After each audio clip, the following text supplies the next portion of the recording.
This guy is hiding in ambush with his bow as a whole squad of knights passes right by him. Any other archer wouldn't stand a chance in a fair fight against all those armored knights. But he calmly counts his arrows and his targets, then launches his attack. At first one knight falls, then a second. By the time they realize what's happening and where the arrows are coming from, a third of the squad is already dead. Yu Sang-hyun lands headshot after headshot with deadly accuracy. He shoots so fast they don't even have time to reach him. This continues until only one knight remains from the entire squad. He tries to escape, but our guy takes careful aim and finishes him off as well. After all, no one in this medieval world stands a chance against Yu Sang-hyun, who used to be a champion in modern archery. Here's how his story started. This is the third set of the national championship, and the stadium is packed. All eyes are on the youngest participant, Yu Sang-hyun. He has one arrow left, and so far every single shot he's made has been a perfect 10. He takes a deep breath, steadies himself, and releases the arrow. It flies straight into the bullseye and splits the arrow already stuck there. With that insane shot, he wins the championship, becoming the youngest national winner, but that moment is long gone. 10 years later, Sang-hyun is stuck in an office, getting yelled at by his boss for being distracted. His hands tremble as he quietly apologizes, and his boss sees him as nothing more than a useless hire. That night, Sang-hyun sits alone in his dark room, watching footage of his old victory. Archery used to be everything to him. He worked insanely hard to earn a scholarship while living with his grandmother. He believed he had a future, until a car accident destroyed it all. Now, he's just surviving thanks to a job his former coach helped him get. To distract himself, he opens a streaming site where people play games using full dive capsules, machines so expensive he can't even dream of owning one. He watches a streamer completely fail at using a bow, yet still pull huge views. The next day things get worse. His boss hands him a resignation letter. The company is restructuring, and he's basically being forced out. With no real options, Sang-hyun accepts it. At 28 years old, he's left with nothing. But then, while lying in bed, he gets an idea. In the virtual world, anything is possible. Maybe he can use a bow again. He starts researching streaming and realizes something. People don't just watch for entertainment. They respect real skill and growth. And for the first time in years, he feels something familiar. A fair world. One where effort actually matters. So he decides to take the leap.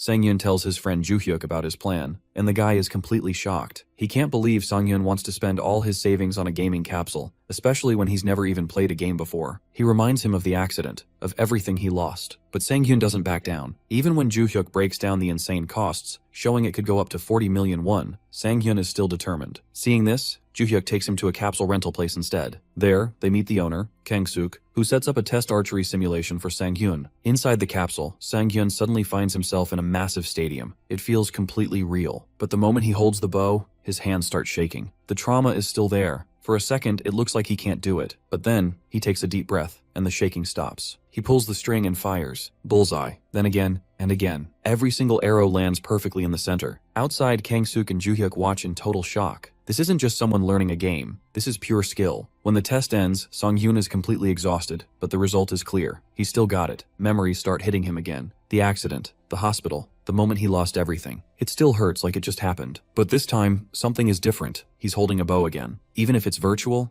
it feels real. After getting a good deal on a capsule, Sang-hyun finally sets everything up at home. Now, he's ready to start streaming. Instead of choosing popular games, he goes for something smarter. A hardcore medieval game called Kingdom Age, known for being extremely difficult. He creates his character, and just like that, his new life begins. The full dive begins with a flash of light. Instead of a peaceful start, our guy is jolted awake by a stinging slap to the face. He finds himself lying upside down in a wooden cart filled with boxes, sporting a red mark on his cheek. As he sits up and peeks out, he sees a chaotic battle unfolding in a nearby village. A gray-haired mercenary captain named Roman looms over him, screaming at the rookie to snap out of it and grab a weapon because bandits are attacking. A digital menu appears with options for a spear or a sword, but Sang-hyun searches until he finds the bow listed at the bottom. This choice immediately catches the attention of 5 viewers who have already tuned in. They warn him that using a bow is a massive challenge because the game simulates realistic armor physics and limited arrow counts. Despite the chat calling it a spicy challenge, our boy locks in his choice. Suddenly, a bow and 20 arrows fall directly from the sky and land beside him with. The viewers laugh at the newbie's startled reaction, but the mood changes when Sang-hyun actually picks up the weapon. Even Roman mocks him, claiming he won't hit a single target with his pathetic mindset. Our hero ignores the noise and focuses his intense gaze on the field. He draws back and fires, landing a perfect headshot on a hooded bandit. As the viewers cheer at his beginner's luck, Sang-hyun realizes the mechanics feel surprisingly familiar, resting somewhere between the professional archery of his past and the simulations he's recently practiced. When a viewer named Ruby Sword explains that the game uses realistic organ locations for its headshot mechanic, Sang-hyun calmly decides to take the enemies out one by one. The chat is filled with laughter at his confidence, but our protagonist stays silent to let his results do the talking. With golden eyes, he begins firing arrows that seem to pulse with blue light. Because he has exactly 20 arrows for 20 bandits, he treats every shot as a necessity. The battlefield clears quickly as our hero picks off targets from behind a wooden fence. He eventually notices a large shield bearer charging at Roman, creating a difficult situation since the enemy is well protected. However, Sang-hyun spots a tiny opening on the side. He knocks an arrow and fires a shot that curves slightly, piercing the bandit's temple through the gap in his helmet. As the battle ends, Sang-hyun is confused to see the chat has completely stopped. He worries that his performance was boring, but seconds later, the screen explodes with frantic messages. The viewers are stunned because he didn't just clear the field. He managed to kill a boss that is normally impossible for a beginner to hit. When the chat asks how he managed to maintain his aim while drawing the bow back all the way, Sang-hyun looks genuinely confused, as he doesn't find full draw aiming difficult at all. Roman walks up to the rookie, looking deeply impressed by that final arrow. This incredible display of skill quickly spreads to web communities, where people begin sharing clips of the strange new streamer who is melting the heart of the usually grumpy Captain Roman. At the end of the video, when Roman asks for his name so he can report his bravery to the higher-ups, our boy turns to the camera with a smile. He introduces himself as Almond, a name that soon fills the search bars of the gaming community. The Kingdom Age community had become a stagnant pond where the same old topics were recycled by the same regulars. Because the game itself lacked updates, the forums felt like a boring echo chamber until a single post titled, "A Total Newbie Getting Praised by Roman," changed everything. The post included a video of the mercenary captain actually smiling, which immediately sparked a heated debate among the users. Most people assumed it was clickbait because Roman is notoriously grumpy, but the footage clearly showed a player killing a boss in one shot and then just running away. The community was torn between disbelief and suspicion. Some commenters suggested this was actually a seasoned pro doing a bow challenge on an alt account. However, others quickly pointed out that creating an alt account in a capsule is nearly impossible since the hardware requires iris and fingerprint scans. When the original poster mentioned that the streamer was using an auto-generated name, it became clear that this was a genuine rookie. In his room, Yoo Sang-hyun is stunned as he reads through these posts. He never expected his first broadcast to cause such a stir, especially seeing himself compared to a legendary streamer named Electron. Because Electron is a former pro gamer who famously struggled with the game's bow mechanics, the fact that a newcomer like Sang-hyun succeeded where a pro failed creates immense buzz. Some viewers even worry that the pressure of these comparisons might make our boy quit. Instead of being intimidated, Sang-hyun feels his heart racing with a competitive spark he hasn't felt in years. He realizes that the attention and feedback are giving him a massive surge of energy. The next morning, his friend Joo-hyuk calls from a busy corporate cafeteria to check on him. When Sang-hyun casually mentions that he ended his first night with 20 viewers, Joo-hyuk is so shocked that he jumps out of his chair and disrupts the entire room. After apologizing to his coworkers, Joo-hyuk whispers in disbelief, wondering how a first-timer could attract that much interest. Sang-hyun simply attributes it to picking a good game, though Joo-hyuk knows it's pure talent. Their conversation is cut short when an angry manager begins screaming at Joo-hyuk for being distracted, which only reinforces Sang-hyun's resolve to make his new career work. Because he is now fully committed, our protagonist decides to skip a proper meal and get straight back into the capsule. He views this as his actual job now, so he doesn't want to waste a single minute. As he climbs into the device, his stomach growls, but his mind is focused on the growing audience. When the stream officially starts, he is floored to see 189 people already waiting. His viewership has jumped ninefold in a single day because of the community thread. The rapid pace of the chat and the sheer number of eyes on him make Sang-hyun's hands clench in a brief moment of nerves. To center himself, he uses a mental trick from his days as an athlete, imagining he is viewing the world in the third person to distance himself from the pressure. This allows his anxiety to disappear like magic, replaced by a confident smile as he addresses his fans. He settles into the interface, ready to show the audience a masterpiece performance. While Sang-hyun dives back into the game, Joo-hyuk is back at his desk feeling exhausted by his own office politics. He suddenly realizes he forgot to deliver a vital message from Kang-suk, the capsule owner. Kang-suk had specifically mentioned something important regarding body optimization that Sang-hyun needed to know. Unfortunately, Joo-hyuk is pulled away for another meeting before he can explain the details. This leaves our hero locked inside the capsule, completely unaware of the technical warning as he begins his second day of streaming. Before going to sleep, Sang-hyun spends his night doing some serious research on the web to prepare for his new career. He focuses on how popular streamers manage their audiences and studies controversial cases to learn what to avoid. He discovers several common taboos, such as how mentioning your viewer count can actually disrupt audience engagement. He also learns the importance of establishing a friendly rivalry and making the stream feel intimate, almost like someone is just watching a friend play a game. Inside his capsule for the second day of streaming, our boy feels a lot more prepared. He looks at his viewer list and recognizes names from the previous day like Ruby Sword, Eggplant, and Mr. Dummy. Because he wants to build that intimacy he read about, he smiles and thanks them for coming back. This small gesture causes the chat to explode with excitement, and some viewers even start calling him a streaming genius for having dedicated fans so early. While he finds the genius label a bit overwhelming, he decides it is time to hop into the game.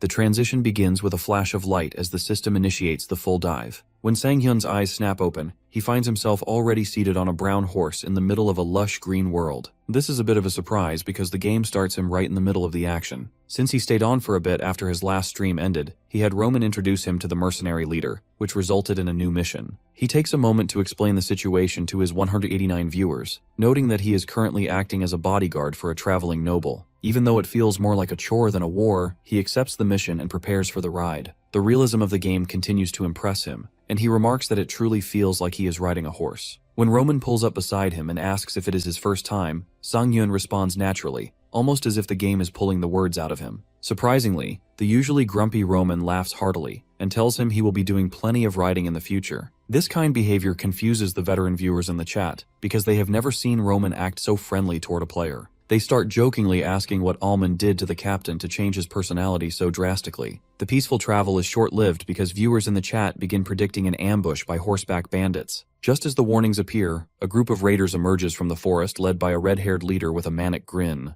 Roman bellows for his mercenaries to strike, but the front line is breached almost immediately. As a mercenary falls to a bandit's blade, the situation looks dire. While the chat is laughing and mocking the difficulty of the quest, Sang-hyun remains calm. He knows that in the sports world, people always doubt you until you prove them wrong. Our hero draws an arrow from his quiver and notes that there are about 50 enemies moving at high speeds. He decides that the best way to handle the situation is to let the outcome speak for itself. He sights his target, pulls the string back with a steady hand, and aims for the bandits at the front. With a sharp release, the arrow flies across the battlefield and strikes the bandit leader dead center in the forehead. The impact is so sudden that Roman and the other mercenaries stop in their tracks, staring in total shock as the bandit boss falls into the dirt. The chat is stunned into a brief silence before exploding with disbelief. Many viewers argue that it is impossible to even see the enemies from that distance, let alone land a kill shot. Sang-hyun is a bit confused by their frantic reaction, as he simply targeted the person at the front who happened to be the captain. Despite the chaos in the chat, our boy doesn't lose his focus. He observes that the battle isn't over and begins knocking more arrows. He moves from one target to the next, systematically picking off the bandits. Every time he fires, another enemy falls, causing the remaining raiders to panic and retreat. When they try to run, Sang-hyun refuses to let them escape. He draws his bow to its absolute limit, offers a brief apology, and fires a final shot that seals the encounter. This incredible performance quickly catches the attention of the wider Kingdom Age community. A popular streamer named Acorn Jelly is browsing the forums when he sees a post about a rookie killing a boss in one shot. Initially, he mocks the idea, assuming any streamer using a bow must be a pervert, looking for a useless challenge. However, when he actually watches the footage, his smug attitude disappears. He notices that the bandits didn't just die, they were killed instantly by shots that bypassed the game's usual survival mechanics. As his hand begins to tremble, Acorn Jelly realizes he is looking at a perfect shot, a level of skill that is almost unheard of in the game. In this game, enemies usually die instantly if you hit a critical point, but that rule doesn't apply to boss-level monsters. However, a hidden system exists where a perfect shot can bypass these limitations and even surpass the accuracy of a standard headshot. Because the activation conditions are so insane, requiring a precise hit on a vital spot within 1.5 seconds of an ambush, most veterans don't even believe it exists. Seeing a newcomer not only trigger this but seemingly make it his default style leaves Acorn Jelly wondering if he's watching a hacker or a literal Olympic medalist. The narrative shifts back to the game world where our boy is riding a horse at full gallop, pursued by a group of hostile mercenaries. Captain Roman rides alongside him and suggests that using a spear or a bat would be more practical, as shooting an arrow from a moving horse is notoriously difficult. The stream chat agrees, noting that horseback archery is a nightmare for most players. Despite the logical advice, Almond remains calm and insists on using his bow because it's what he's comfortable with. This dedication surprisingly moves the grumpy Roman, who suddenly becomes overly supportive, much to the amusement of the viewers who joke about the captain's blatant favoritism. As the chase intensifies, our protagonist realizes this is his first time dealing with a moving target while also managing the rhythm of a horse. Because of the pressure, his old trauma resurfaces and his hands begin to tremble violently. He knows he can't give up now, so he focuses on matching his body's movement to the horse's gallop. Once he finds the right flow, he releases his arrow that pierces a bandit's neck. Although he was aiming for the head, the kill is still successful, sending the chat into a frenzy. He leans forward, pushing himself to be faster and sharper, and begins landing consecutive headshots that send bandits tumbling from their saddles one by one. By the time the dust settles, the entire enemy group has been wiped out. Roman is genuinely stunned by the display, giving our hero an enthusiastic thumbs up and calling him a god-given archer. The other mercenaries join in the praise, comparing him to a modern-day Robin Hood. Amidst this celebration, a massive notification flashes on the screen. Acorn Jelly has donated 100,000 won, asking if the perfect shots he just saw were actually real. Because this is the first time Almond has ever received such a large gift, he becomes visibly flustered. The viewers start demanding a reaction for the donation, suggesting he do something related to his archery. Trying to be helpful, our guy decides to fire an arrow straight up into the clouds as a celebratory salute. He looks at the camera and says "Tada," just as the arrow disappears into the blue. Unfortunately, this sudden action combined with his outdated equipment causes a critical error. The screen flashes red with a game over message and then goes completely black. In a hilarious twist, the viewers assume this was a planned, high-level comedic exit. The post-stream chat explodes with laughter, with people calling him a legend who literally dies for his fans' donations. Back in his room, Sang-hyun sits in his capsule, exhausted and dripping with sweat. He initially worries that his old machine just gave up on him, but when he checks his phone, he sees the broadcast ended on a high note. Because the community thinks the sudden suicide shot was a genius move, his popularity is actually growing. He reflects on how his athletic background helped him adjust the trajectory, even if he doesn't feel the need to explain the technical details to his audience. While cooling off in his kitchen, he decides to look up Acorn Jelly and is impressed by the veteran's skill. His admiration is interrupted by a sudden ping from the streaming app. To his total surprise, Acorn Jelly has sent him a direct message, formally introducing himself to the rookie sensation. Acorn Jelly is far more than a simple gamer. He is a massive industry all-rounder, with nearly 1 million subscribers and hundreds of videos. Because Sang-hyun eventually wants to reach that same commercial success, he studies the veteran's profile with deep interest. A sudden message from the star streamer creates a dilemma for our hero. In the message, Acorn Jelly confesses he is captivated by Almond's gameplay and jokingly clarifies his orientation before proposing a collaboration. He suggests they could share tips or create a reaction video, offering a low-pressure way to connect. Sang-hyun feels conflicted because while he knows this partnership would be a massive career boost, he worries about appearing like he is merely riding the coattails of a celebrity. The situation becomes even more complicated because Sang-hyun realizes he has no one in his life to consult about professional streaming politics. Just as he feels most isolated, his phone vibrates with an incoming call from Joo-hyuk. His friend is calling from a park bench, sounding surprisingly upbeat despite the box of office belongings sitting next to him.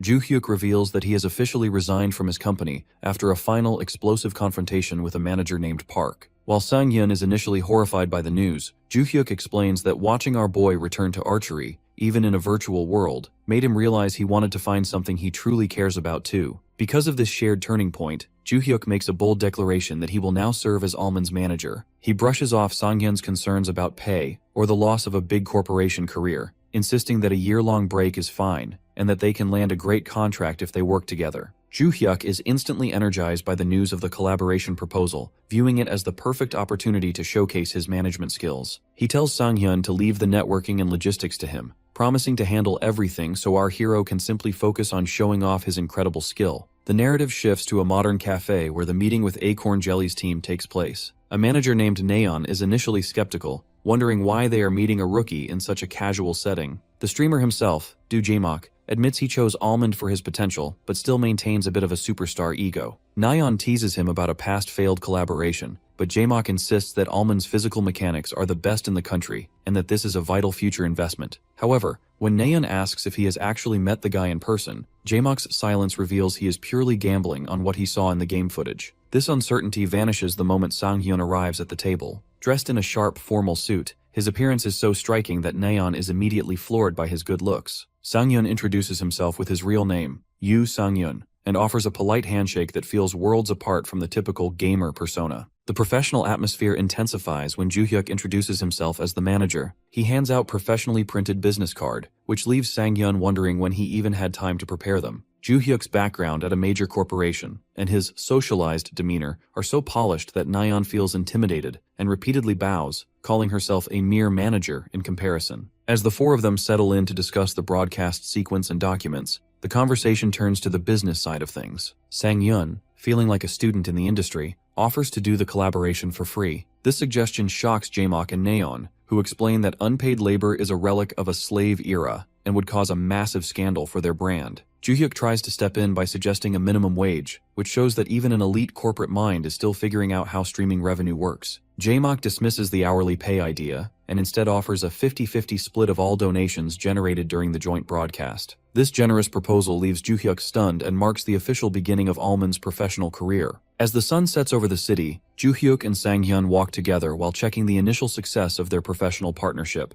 Because Joo-hyuk has been meticulously researching the industry, he reveals that even a modest split of the donation revenue from an upcoming collaboration with Acorn Jelly could net them over $1 million. Our protagonist is stunned by his friend's foresight, especially when Joo-hyuk produces a digital recording of their previous meeting to ensure they are legally protected. This level of meticulous planning makes Sang-hyun realize why people like Joo-hyuk thrive in high-stakes corporate environments. To keep things fair, Joo-hyuk proposes a generous profit-sharing deal, where he only takes a cut once Sang-hyun is comfortably earning over $3 million a month. He jokingly credits his financial comfort to being an investment genius, which allows him to prioritize Sang-hyun's growth over immediate pay. When our hero finally logs back into the capsule, his stream is immediately flooded with viewers eager for news about the rumored collaboration. Because the leak has already spread, his audience is much larger than usual, forcing him to play it cool and pretend he knows nothing to keep the marketing plan intact. To get the show started, he announces his intention to hunt down a bandit leader in Kingdom Age. This claim causes an immediate stir in the chat, with veteran players mocking him because they believe bosses are designed to survive a single headshot.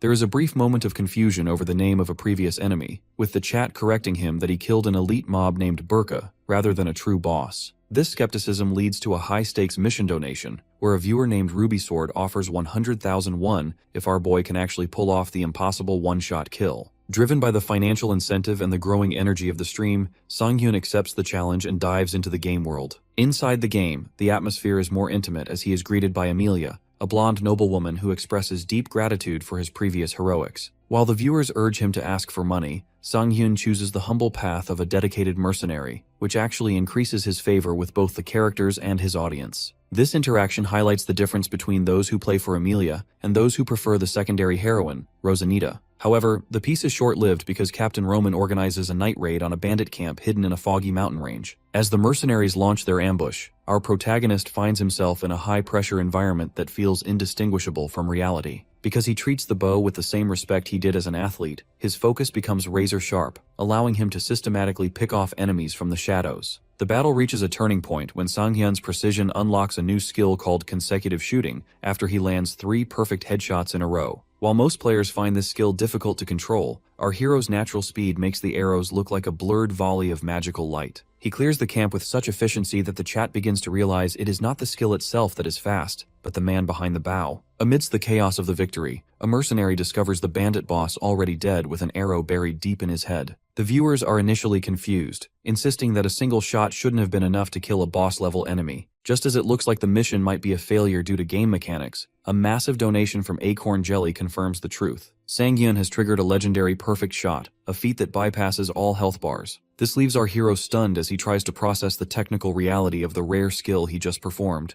This causes an immediate stir because the veteran streamer is so insistent on the reality of this hidden mechanic, while his own chat begins to mock him by dismissively claiming the perfect shot is just a myth made up by desperate bow users. Deeply frustrated by the skepticism, Acorn Jelly watches Allman's character on his monitor and wishes our boy would just explain the mechanic clearly to the doubters. When the oblivious Sang-hyun eventually asks what a perfect shot even is, the superstar streamer is so stunned that his eyes go wide in shock. Our hero genuinely has no idea why everyone is making a fuss, which leaves Acorn Jelly slumped over his desk in disbelief. He realizes that our protagonist has been performing high-level professional mechanics without even knowing they exist, leading him to wonder just how much of a genius this guy really is. Driven by a sense of urgency and the feeling that the timing is perfect, Acorn Jelly sends another large donation to officially propose a collaboration stream for the following day. This sudden announcessment causes the live chat to explode as viewers realize they are witnessing a rookie land a partnership with a Tier 1 celebrity just 3 days after starting. While Sang-hyun is initially surprised, he notices that some fans are worried that joining Acorn Jelly's circle might lead to a public execution or a failed debut. However, our protagonist decides to play it cool and observes that despite the negative comments, most people are secretly looking forward to the event. To seal the deal, a viewer named Ruby Sword promises another 100,000 won if our hero can prove the perfect shot is real during the collab. With a soft smile and a determined look, Almond accepts the offer and tells the audience that the stream is officially on. Before ending the night, our protagonist decides to give his fans one last performance to celebrate the successful broadcast. He realizes he has already defeated the boss and promoted the collab, so it feels like the perfect moment to log off. He draws back his bow and fires a celebratory arrow high into the moonlit sky, thanking his donors for their support. Unfortunately, the arrow follows a realistic trajectory and falls straight back down toward him, causing a bloody game over screen to splatter across the monitor. While the chat is left howling with laughter at his recurring comedic exits, Sang-hyun wakes up in his room and heads to the bathroom to splash water on his face. He begins to worry that getting forcefully bounced out of the game due to death might actually be affecting his brainwaves because of how intense the feedback feels. His thoughts are interrupted by a message from his manager, Joo-hyuk, who wants to know where they should meet. Sang-hyun is confused since he assumed they were meeting online, but Joo-hyuk reminds him of their previous agreement to do a real-life interview and stream. Because he had completely forgotten this detail, our boy realizes he doesn't have time to worry and suggests meeting at Hugi Station. While preparing, he checks the internet reactions and sees that the community is already obsessed with his suicide endings and his upcoming partnership. He even finds a breakdown video where a user tries to analyze his boss kill in slow motion. The analysis remains inconclusive as the shots land so quickly that even the viewers can't tell if it was one arrow or two. This confusion only builds the hype for the collab, with many people debating whether Almond is a high-level nerd or a master of video editing. The situation reaches a new level of intensity when Joo-hyuk calls to report that a teaser video on Acorn Jelly's channel has already surpassed 40,000 views in a single hour. The video features a professional edit of Almond's silhouette and arrows, ending with a bold question about whether the perfect shot truly exists. Because of this massive promotion, the next day's stream records the highest viewership across the entire platform. Inside the professional studio, the atmosphere is tense as Acorn Jelly checks in with Sang-hyun to make sure he is ready to show his face. Our hero tidies his clothes while Joo-hyuk and the studio staff prepare the cameras for the broadcast. As the red on air sign flashes, the stream begins with a flood of greetings from the audience. Sang-hyun is overwhelmed because the viewer count starts at a staggering 10,000 people and rapidly climbs toward 40,000. He watches as Acorn Jelly expertly interacts with the crowd to keep them engaged while waiting for more people to join the room. Eventually, the veteran streamer pumps his fist and tells the audience that they are finally going to prove the existence of the perfect shot. The chat explodes with excitement and skepticism, with thousands of people chanting Almond's name. With a dramatic introduction, the screen transitions to a glowing background as the host officially welcomes the genius archer of the hour to the stage. Since this is the first time he is showing his face, the chat descends into a frenzy of anticipation. While many viewers jokingly hope he is ugly, the camera pans up to reveal Sang-hyun in a denim jacket. His sharp features and blue eyes immediately shatter expectations, causing the chat to explode with shock and admiration. Some fans even feel a sense of betrayal because he is unexpectedly handsome, while others begin showering him with donations. Even Acorn Jelly can't help but gush, admitting he was just as stunned when they first met in person. The viewers are so taken aback that some accuse him of using a fake face to look better. When the veteran streamer asks the audience if they want an interview or gameplay, the crowd is divided between wanting to keep looking at Sang-hyun's face and seeing the legendary perfect shot in action. Amidst the chaos of a chat room moving too fast for our hero to read, Jaemock tries to maintain order and keep things professional before they dive into the game.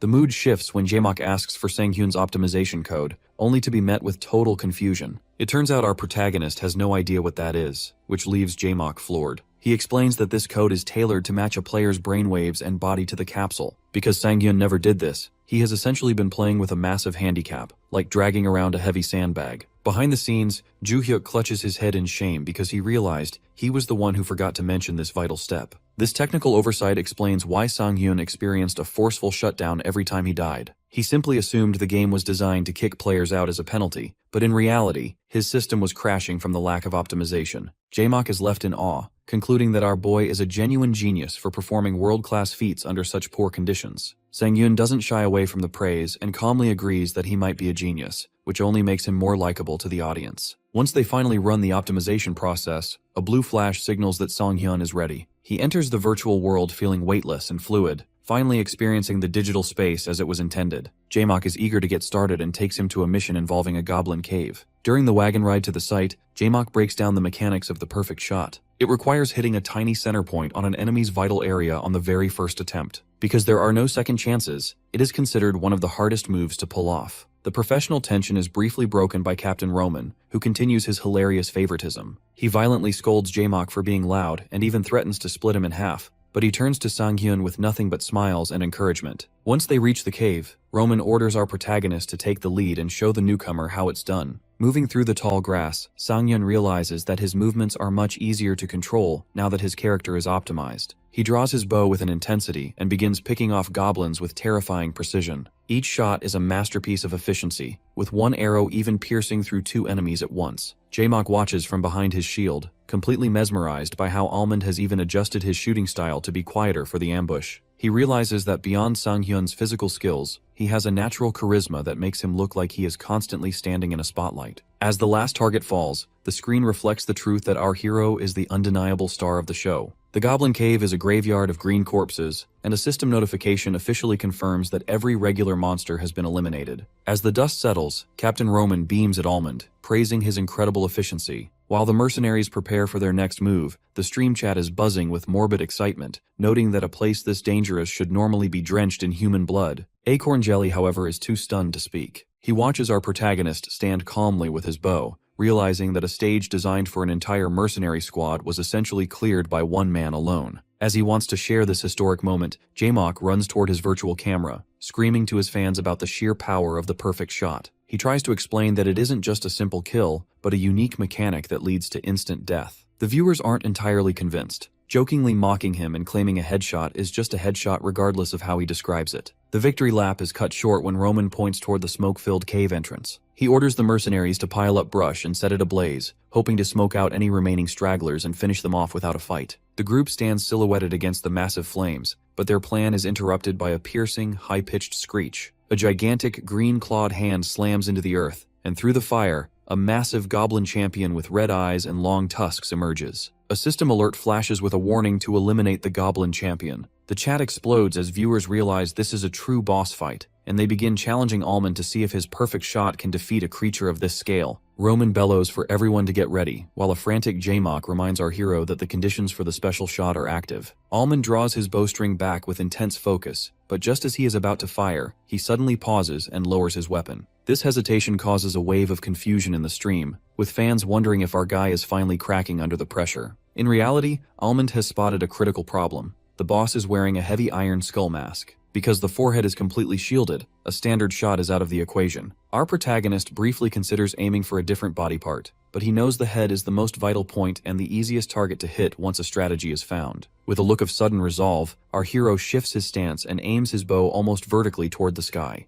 The chat is baffled, with some fans jokingly asking if he is planning to end his stream again. Ignoring the noise, Almond releases the arrow, sending it streaking toward the full moon. He realizes that a perfect shot only needs to hit the critical point, so it does not necessarily have to be the forehead. As the arrow peaks and begins its descent, it plunges straight down behind the helmet, piercing the champion's head from above. The impact is so violent that the monster's head snaps down before its massive body slams into the dirt. Roman and Jaemock are frozen in total silence. It takes a few seconds for the reality to sink in, but once it does, the stream erupts with excitement as the chat logs move at high speed. Jaemock throws his hands in the air with a deafening cheer, and the financial rewards follow immediately. A viewer named Ruby Sword kicks off the celebration with a 200,000 won donation, which causes Almond to break into a sweat from the pressure of the alerts. Back in the real-world studio, Sang-hyun pulls himself out of the capsule, physically exhausted, and noting that even the latest models lack a proper cooling system. While Jaemock and Naeon celebrate their record-breaking numbers with a joyful dance, Naeon informs the group that the game stream actually went down because the server was congested by the volume of chat and donations. Joo-hyuk joins the conversation, suggesting they resume the broadcast for an interview to keep the momentum going. Despite his messy hair and exhaustion, Sang-hyun returns to the camera alongside Jaemock. The face reveal hype continues to grow, with viewers calling him a Robin Hood with NPC visuals. The mood is lighthearted as Jaemock snaps back at fans who tease him for crying during the boss kill, but the atmosphere shifts when the donations start again. Joo-hyuk and Sang-hyun are left in shock when a viewer named Seojia drops a staggering 1 million won in a single go. later adding another 100,000 won because she thinks Almond is handsome. To wrap up the event, Jaemock presents a questionnaire based on fan votes. Instead of technical gaming questions, the fans are obsessed with Sanghyun's lifestyle, asking about his skincare routine, his lip tint, and whether he has a girlfriend. Our boy answers with his signature honesty, admitting he doesn't use any special products and is currently single. As the sun sets over the city, the group reflects on the heartwarming nature of the experience and the interesting reality of gaming while streaming. As they pack up, Joo-hyuk shows off his management skills by presenting a gift box to the hosting team, a gesture that deeply impresses Sanghyun. Jaemock then suggests they talk about the business side of the event as he pulls up his tablet to show the total revenue generated from the collaboration. The professional atmosphere quickly turns into a scene of total disbelief when Jaemock reveals his tablet. Because the collaboration was such a massive success, the screen displays a total estimated revenue of over 5.3 million won. This figure causes Sanghyun and Joo-hyuk to gasp in unison, as they find it hard to process such a large amount of money for a single day of work. Our protagonist is so stunned that he asks if this level of income is normal, but Jaemock clarifies that this is actually a personal record even for him. Once the manager Nayeon steps in with coffee, she explains that after an even split, Sanghyun's share comes out to nearly 2.7 million won. This realization forces the two newcomers to bow deeply in gratitude, though Jaemock feels he should be the one thanking them for the incredible content. The conversation naturally shifts toward how professional streaming actually generates money. Because Joo-hyuk is curious about the business model, Jaemock explains that while donations are a nice bonus, the real steady income comes from advertising. He compares the revenue from the streaming platform to a basic salary that scales with the number of viewers. Nayeon adds that her primary role as a manager is to secure third-party contracts, ranging from game ads to clothing and equipment sponsorships. She even points out that Jaemock's current outfit is a sponsored product. Because of Sanghyun's striking looks, she suggests his career path will likely mirror that of a celebrity. This leads to a joke at Jaemock's expense, as Nayeon teases that while funny-looking streamers rely on their humor, handsome ones like Sanghyun can earn 90% of their income through their image alone. While the group shares a laugh over Jaemock being compared to a squid, the mood becomes more serious when Sanghyun clarifies his goals. He appreciates the financial advice but emphasizes that his true passion is being a video game streamer. Both Jaemock and Nayeon respect this, though they suggest he should eventually look into mainstream media activities to boost his reach. They use successful streamers like Soggy Ramyun as examples of creators who maintain their gaming roots while appearing on major broadcast networks. Jaemock notes that for these top-tier creators, their edited content on AllTube often becomes their main source of income, while live streaming serves as a space for fan communication. Nayeon recommends that Sanghyun eventually move into this major scene, though she warns that he will need a professional editor to make it work. Since Joo-hyuk has no experience in editing, Jaemock advises them to take things slow and find a specialist later as the channel grows. The meeting concludes with a firm handshake in the parking garage. As Sanghyun and Joo-hyuk drive away, Jaemock stands in the cold, feeling a sense of awe. He admits to his manager that he is genuinely envious because Sanghyun's raw talent is simply beyond reach. Later, Joo-hyuk pulls his car to the curb in Sanghyun's neighborhood. He senses his friend is overthinking the talk about platforms and reminds him not to rush, as his natural ability guarantees success. This support gives Sanghyun the boost he needs as he begins the walk up the stone stairs to his house. The cold air brings back a vivid memory of his grandmother, reminding him of how he used to carry her bags to keep her from slipping on the ice. He feels a pang of regret that she isn't here to see his success, especially since he just earned enough money to change their lives. Standing on the stairs, Sanghyun looks down at his right hand and clenches it into a fist. He is moved by the fact that throughout the entire high-pressure stream, his arm never trembled once. Because the virtual world has given him a fresh start, the limb that was once a source of pain for him and his grandmother has finally become a source of strength again. He feels as though the supportive people in his life were sent by her, and he resolves to work his hardest to repay their kindness. Even though he jokes to himself that she might tell him it's too late to start a new career, he promises her he will keep moving forward. Meanwhile, the internet is already doing the work for him. Community forums are flooded with praise for his perfect shot, and a high-quality fan edit of his stream is already gaining massive traction in the editor's community. Jaemock realizes that with this kind of momentum and a face that people love, it truly feels like heaven is lending Sanghyun a hand. On a quiet morning where only the sound of chirping sparrows fills the air, Yoo Sang-hyun stands in his bathroom drying his hair and organizing his thoughts. Because of the advice he received the day before, he begins breaking down the two main revenue models for streamers. He recognizes that while live streams thrive on donations and viewer-proportional ads, the edited world of AllTube relies heavily on sponsorships and high-end commercial deals. Our hero realizes his specific style fits the latter perfectly, which aligns with Joo-hyuk's previous assessment that he should aim for a celebrity-style trajectory rather than a standard gamer persona. His manager is so convinced of this path that he's already pushing for him to become a commercial model, though Sang-hyun feels the need to slow things down. The focus shifts to the practical side of this goal, as the protagonist realizes that sponsorships require a professional-grade editor. While browsing trending Kingdom Age videos for potential talent, he happens upon a montage of a classy archer and is stunned to see his own character, Almond, as the thumbnail. The uploader is a fan named Seo Jia, whom he recognizes as the viewer who previously donated 1,000,000 won. As he watches the video, he is floored by the cinematic quality. Because she used sophisticated background music, color grading, and a narrative structure, the footage of him fighting bandits feels more like a real movie than a game. Even the archer himself is amazed by the intensity of his own play, especially seeing his glowing yellow eyes captured in such high definition. After seeing the positive reception in the comments, our boy decides he needs to contact his manager immediately. However, his phone vibrates first with a message from Joo-hyuk, who was already watching the same video. Because they currently lack a steady income and cannot afford high salaries, Joo-hyuk takes it upon himself to handle the situation. He tells Sang-hyun to focus entirely on the game while he manages the networking, insisting they need to act while the momentum is high.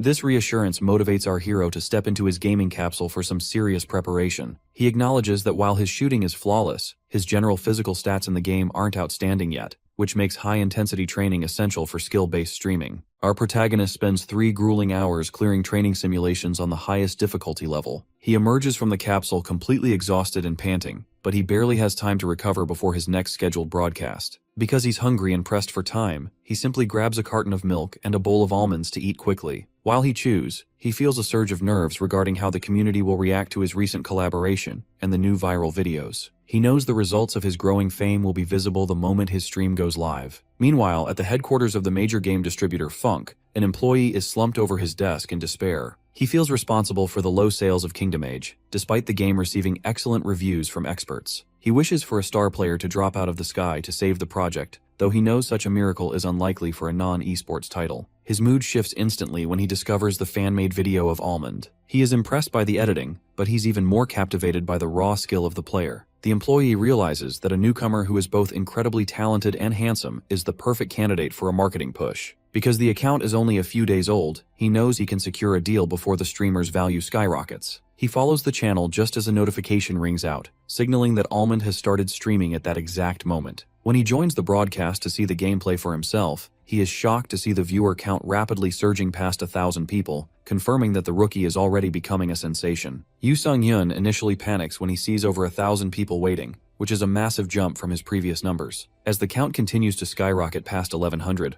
our protagonist is visibly shocked, wondering where all these people came from. His manager, Joo-hyuk, watches from his desk with excitement, realizing that breaking the 1,000-viewer barrier is the unofficial rite of passage for becoming a full-time professional streamer. Unfortunately, the sudden surge of attention brings a new kind of pressure. During his collab with Acorn Jelly and Neon, our protagonist had pros handling the logistics, but now he has to manage a chaotic, fast-moving chat all by himself. He stays silent for a moment in a bit of a daze, prompting the chat to call him a dimwit and demand he start talking. He realizes that handling 50,000 viewers during a collab was only possible because of the pros supporting him. Now that he is alone, his hands begin to sweat. To center himself, our hero takes a breath and welcomes everyone, feeling a sense of warmth from the enthusiastic greeting. The viewers are immediately vocal, questioning why the stream is voice-only. Since his main streams haven't featured a camera before, many new fans are demanding he show his face. Sang-hyun notices a long list of messages about this and feels the demand growing. Luckily, Joo-hyuk sends him a direct message with a link to a web post. The post is titled with his name and features handsome, stylized captures of his face revealed from the collab, surrounded by digital roses. Our boy realizes his real-life face has already spread across the internet. Feeling like a bit of a show-off, but secretly loving the attention, he decides to turn on the camera. As soon as he appears in a small camera feed, the chat explodes with excitement and marriage proposals. Donations start rolling in immediately, with fans explaining they couldn't donate during the high-speed collab, but wanted to support him now. Sang-hyun waves to the audience and thanks them for the warm welcome before transitioning into the game. He dives back into the world of Kingdom Age at dusk, appearing as his character Almond in a green cloak. He is greeted by the blonde noblewoman, Emilia, who praises him for dealing with the local goblins. While the chat is busy being charmed by her beauty,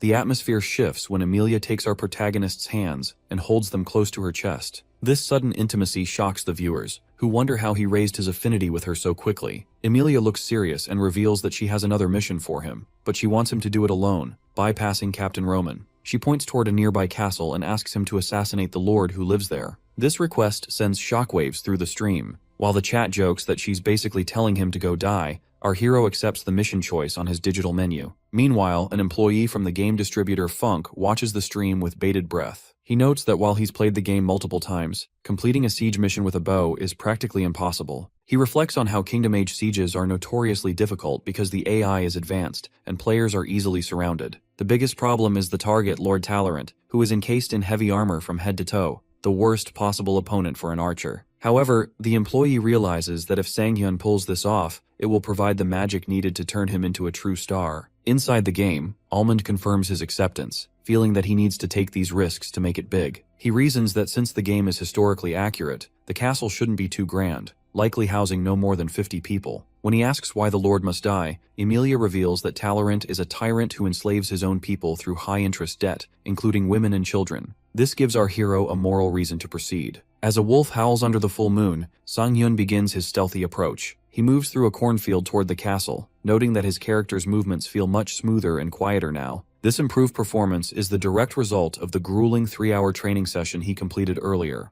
The first major obstacle appears at the castle walls, 2 guards patrolling a walkway together. If he takes one out, the other will surely sound the alarm. While the chat mocks him and insists that killing 2 people simultaneously with a bow makes no sense, our protagonist doesn't blink. He stares up at the moon with intense yellow eyes and tells his audience he has already thought of a way to silence them both at once. As the light gleams off his sharp silver arrowhead, he prepares for the shot. This causes a wave of skepticism in the chat because players believe shooting 2 arrows simultaneously is a movie trope that shouldn't work in a realistic game like Kingdom Age. Our boy doesn't let the doubt faze him, and instead positions himself in the spotlight of the night to prove them wrong. Because he understands the physics of the game, he explains his logic of using a high arch to delay the landing of the first shot. He aims his bow almost vertically and fires the first arrow into the clouds, immediately knocking a second one to fire directly at the walkway. This causes the 2 arrows to converge on their targets at the exact same moment. The precision is so perfect that both guards are struck in the head before they can react, causing one to drop his flaming torch as they collapse. This display of skill sends the chat into a total frenzy, with fans calling him a monster and a god for pulling off such a feat live. While the viewers celebrate, a game distribution employee at Funk is watching from his office in complete disbelief. He realizes that in all his years of seeing top-tier players, he has never encountered anyone with this level of talent. This realization forces him to call his director immediately, insisting they set up a meeting to recruit our protagonist before anyone else gets the chance. Back in the castle, the reality of the mission starts to weigh on Sang-hyun. He manages to scale the tower but ends up gripping the stone edge, feeling completely exhausted. He notes that the game feels like a nightmare for any physical activity that isn't archery. When the chat wonders how he climbed the wall so easily, he recalls that he actually spent time practicing on the highest difficulty setting. Once he catches his breath, he decides to start cleaning up the bodies to maintain his cover. He moves through the shadows and encounters a patrolling guard who is wondering where his sleeping colleagues went. Almond remains crouched and fires a silent arrow into the man's throat,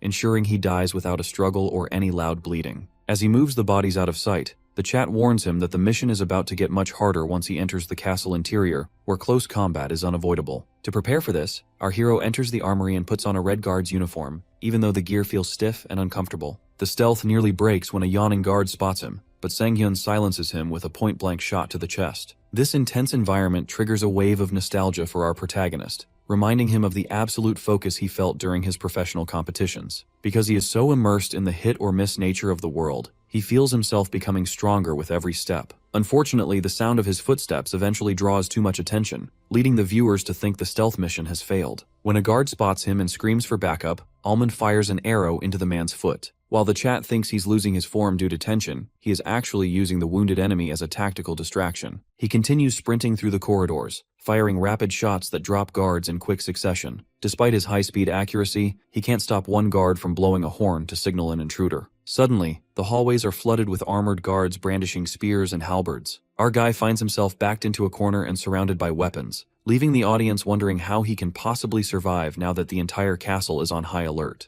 A squad of armored guards charges forward with weapons drawn, screaming for blood and surrounding our protagonist. This sudden escalation causes the stream chat to panic, because the basic rules of a stealthy assassination have been completely broken. While the viewers assume the mission is over now that he's been exposed, Almond remains remarkably composed. He realizes that being spotted isn't a problem if he can eliminate everyone before they can react. To handle the crowd, he reaches for his quiver with blinding speed and pulls 3 arrows at once. As he triggers his consecutive shooting skill, he's able to unleash a rapid, blurred succession of shots that strike the frontline guards directly in the forehead. The lethality of this display causes the remaining guards to stop in their tracks, paralyzed by the sight of their fallen comrades. One surviving guard pales as he notices that every single arrow is perfectly centered in the helmets of the dead. He begins to tremble and screams that they are facing a monster, urging the others to run away. The formation breaks as the guards flee in a frantic scramble up the castle stairs. Our boy doesn't hesitate and immediately begins a pursuit, maintained by a rhythmic sprint. This pursuit shocks the chat, as they wonder if it is even possible to shoot accurately while running. Almond simply explains that it is, noting that his success comes from unwavering concentration, rather than just the freedom of the virtual space. He continues to land headshots mid-sprint until the staircase is littered with bodies and the hallway falls silent. At the top of the stairs,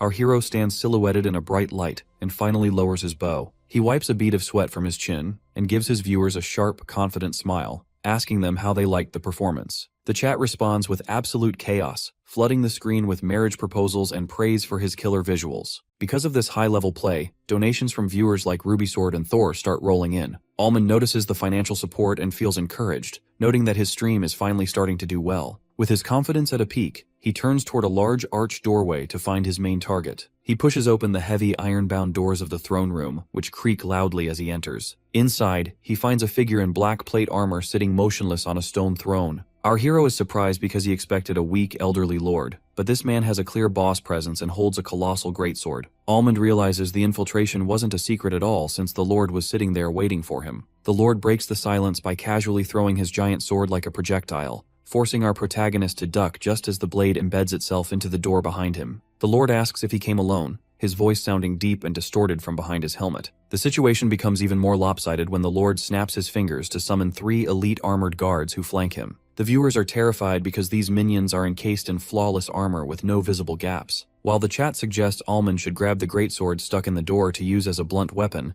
our boy decides that would be too risky since he isn't familiar with heavy blades. He believes every mission has a solution that fits the player's chosen weapon, so he focuses his golden eyes on the leading guard's helmet. He spots a competitive opening and dashes forward, sliding under a sword swing and firing an arrow at point-blank range. The arrow strikes the visor with such force that the guard's helmet is knocked completely off. This feat stuns the viewers, who didn't think it was possible to unmask an armored enemy with a bow. Almond maintains his fluidity, knocking another arrow and firing it so that the next helmet flies off and strikes a third guard in the background. Now that the first guard is unmasked and charging in a fury, our hero evades the reckless swings and draws his string to its limit. He fires a final shot between the man's eyes, ending the fight with a cold, professional, "too late." After the other 2 guards are dealt with, Almond stands alone in the center of the hall facing the Lord. The Lord acknowledges the skill, but rises to his full, towering height, clanking in his heavy armor as he marches toward our protagonist. The chat points out that the Lord's helmet doesn't have the same mechanical weakness as the previous guards, making him much harder to kill. Instead of retreating, Almond feels magical energy beginning to surge around his hands and his bow. He realizes that because he has landed 3 consecutive headshots, his conditions have been met. His eyes glow a supernatural blue as he prepares to test if the breakthrough he found is the right way to take down a boss of this caliber. Almond relies on his recent breakthrough to handle the armored threat. Because the consecutive shooting skill is active, he uses the arrows previously embedded in the floor as a makeshift quiver, crouching low to retrieve them with a steady hand. Lord Talorant remains immobile, mocking the archer by claiming that arrows are useless against his heavy plate. Even the stream chat begins to doubt our boy, wondering why he would choose a bow for such a disadvantageous boss fight. Our hero stays perfectly still until his eyes glow with a supernatural focus. He tells his audience that he has found a way before releasing a shot that hits the Lord's chest with a violent impact. When the boss dismisses the attack and begins a menacing walk forward,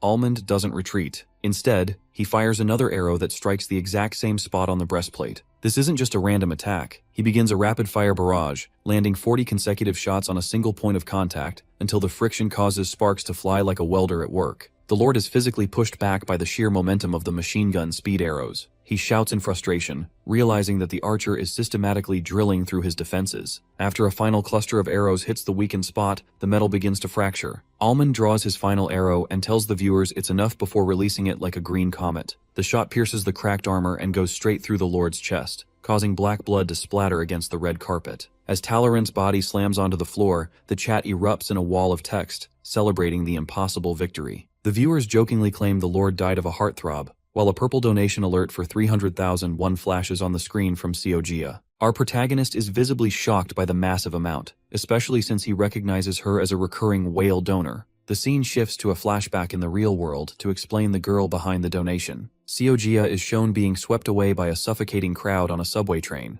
For her, the noise and the push of the city are exhausting, making her wish she could fall into a vast empty sea. She eventually escapes the station and walks up dark neighborhood stairs to her apartment, where watching Almond stream is her only joy. She initially got hooked because of his nickname, which reminded her of the butter carrot almonds sitting on her desk. Inside her room, Gia watches the boss fight with wide, blushing eyes. When Almond clears the mission she thought was impossible, she cheers and begins typing rapidly. She decides to donate 300,000 won because she doesn't want to lose to any other donors, feeling that spending money on her own happiness is worth it. When Almond thanks her and mentions her name feels familiar, she smiles with extreme joy, wondering what kind of reaction he will give her next. In the present, Sang-hyun pulls himself out of his capsule feeling tired but satisfied. He reflects on how the optimization changed his stream's ending, but he's mostly preoccupied with Gia's identity. He worries that a young person might be spending too much on a streamer and feels a bit burdened by the large amount. Meanwhile, Gia is already at her editing workstation. She realizes that her company resources are perfect for making high-quality montages of his gameplay.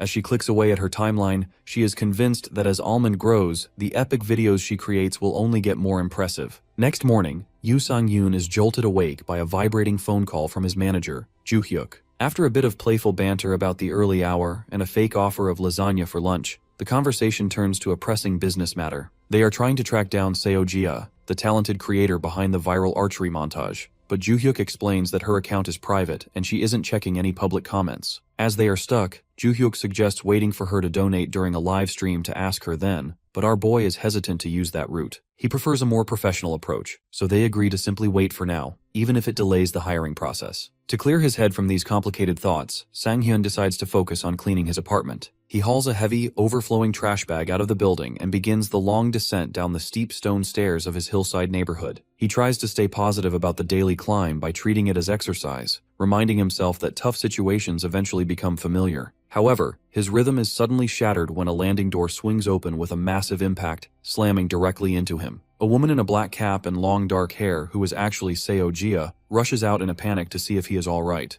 As Sang-hyun sits on the floor rubbing a bump on his head, Gia looks at him with the expression of absolute wide-eyed shock. Our hero feels a bit dazed but assures her he is fine before picking up his trash bag to finish his chores. While he is standing by the recycling bins, Joo-hyuk calls back in a state of high energy because Gia just premiered a new video titled "The Archer Who Took Over the Castle Alone." The video is an immediate hit, reaching thousands of concurrent viewers and trending in the gaming category. Joo-hyuk mentions he left a contact comment on the post, but they still have no way of knowing if she will see it. Just as the call ends, the woman from the stairs comes running toward our protagonist, panting heavily from the chase. Sang-hyun assumes he dropped something, but Gia instead holds out a notepad and pen, asking for his autograph with a flushed face. This catches our boy completely off guard, making him realize that even in his quiet neighborhood, he has encountered a genuine fan. When he asks for her name to personalize the signature, she reveals herself as Seo Gia. Because this lucky meeting solves their communication hurdle, the three of them soon gather at a cafe to discuss a potential partnership. During the meeting, Joo-hyuk learns that Gia has a background in video work as both a major and a hobby, which explains the high quality of her edits. He wastes no time sliding a formal contract across the table, inviting her to officially join the team. Joo-hyuk notices her hesitation and decides to make a strategic point about the legalities of her current work. He explains that fan channels fundamentally cannot generate revenue due to copyright issues, which surprises Gia since her videos were never intended for profit anyway. In fact, her previous $1 million donation proves that her motivations are rooted in fan love rather than money. Sensing that financial gain isn't her priority, Joo-hyuk shifts his strategy to a more emotional appeal. He emphasizes that the Almond channel specifically needs her help and that her unique style is irreplaceable. Our hero joins in the pitch, admitting he has been looking for her for a long time and truly wants her creative input. This sense of being needed strikes a deep chord with Jaya, who has been searching for a purpose. She looks radiant and blushing as she clutches her drink, clearly moved by their sincerity. While she agrees to think about the offer, she mentions there is still one lingering problem they need to discuss before moving forward. Since Gia's current company doesn't allow double contracts, she would have to quit her job to become Almond's official editor. She feels conflicted because she still needs a steady income to survive, and she worries that relying solely on video revenue is too risky compared to her current salary. In short, she needs a guaranteed base pay to make the leap. This honesty makes Sang-hyun incredibly nervous, since he hasn't even been streaming for a week and can't even afford to buy his manager a drink, let alone pay someone a full-time salary. Just as the protagonist suggests they take more time to think, Joo-hyuk smiles and pulls a digital proposal out of his laptop. He reveals an email from the game distributor Punk, who has reached out with a partner streamer proposal. Because this package includes a specific budget for editor employment costs, the financial hurdle disappears instantly. Gia is so shocked she covers her mouth, while our hero is flabbergasted that a massive company actually wants to sponsor him. Seeing the resolve in Gia's eyes as she looks at the laptop, she decides to sign the contract immediately. Sang-yeon watches her and realizes that while it's a big life decision, she was likely desperate to escape her old workplace, which is a feeling he finds deeply relatable. Joo-hyuk breaks down the specifics, offering a base salary of 25 million won per year, plus a 40% cut of the YouTube incentives. Although he offers a 50-50 split option without the base pay, Gia chooses the stability of a fixed salary and officially signs the papers. Once they step outside the cafe, Joo-hyuk promises to contact her once the final details with Punk are settled. Gia asks about her old videos, leading Joo-hyuk to explain they will need to be re-uploaded to the official channel for better management. After she bows and walks away, Sang-hyun grabs his manager's arm to make sure the Punk deal isn't a scam. Joo-hyuk is offended at the suggestion, insisting he saw the email that morning and that the terms are far too good to ignore. As they walk through the city, Joo-hyuk remarks that Gia seemed a bit cold and serious since she didn't smile once during the meeting. Sang-yeon points out that being a fan is different from entering a professional contract, though Joo-hyuk still finds her lack of emotion surprising given how much she donated.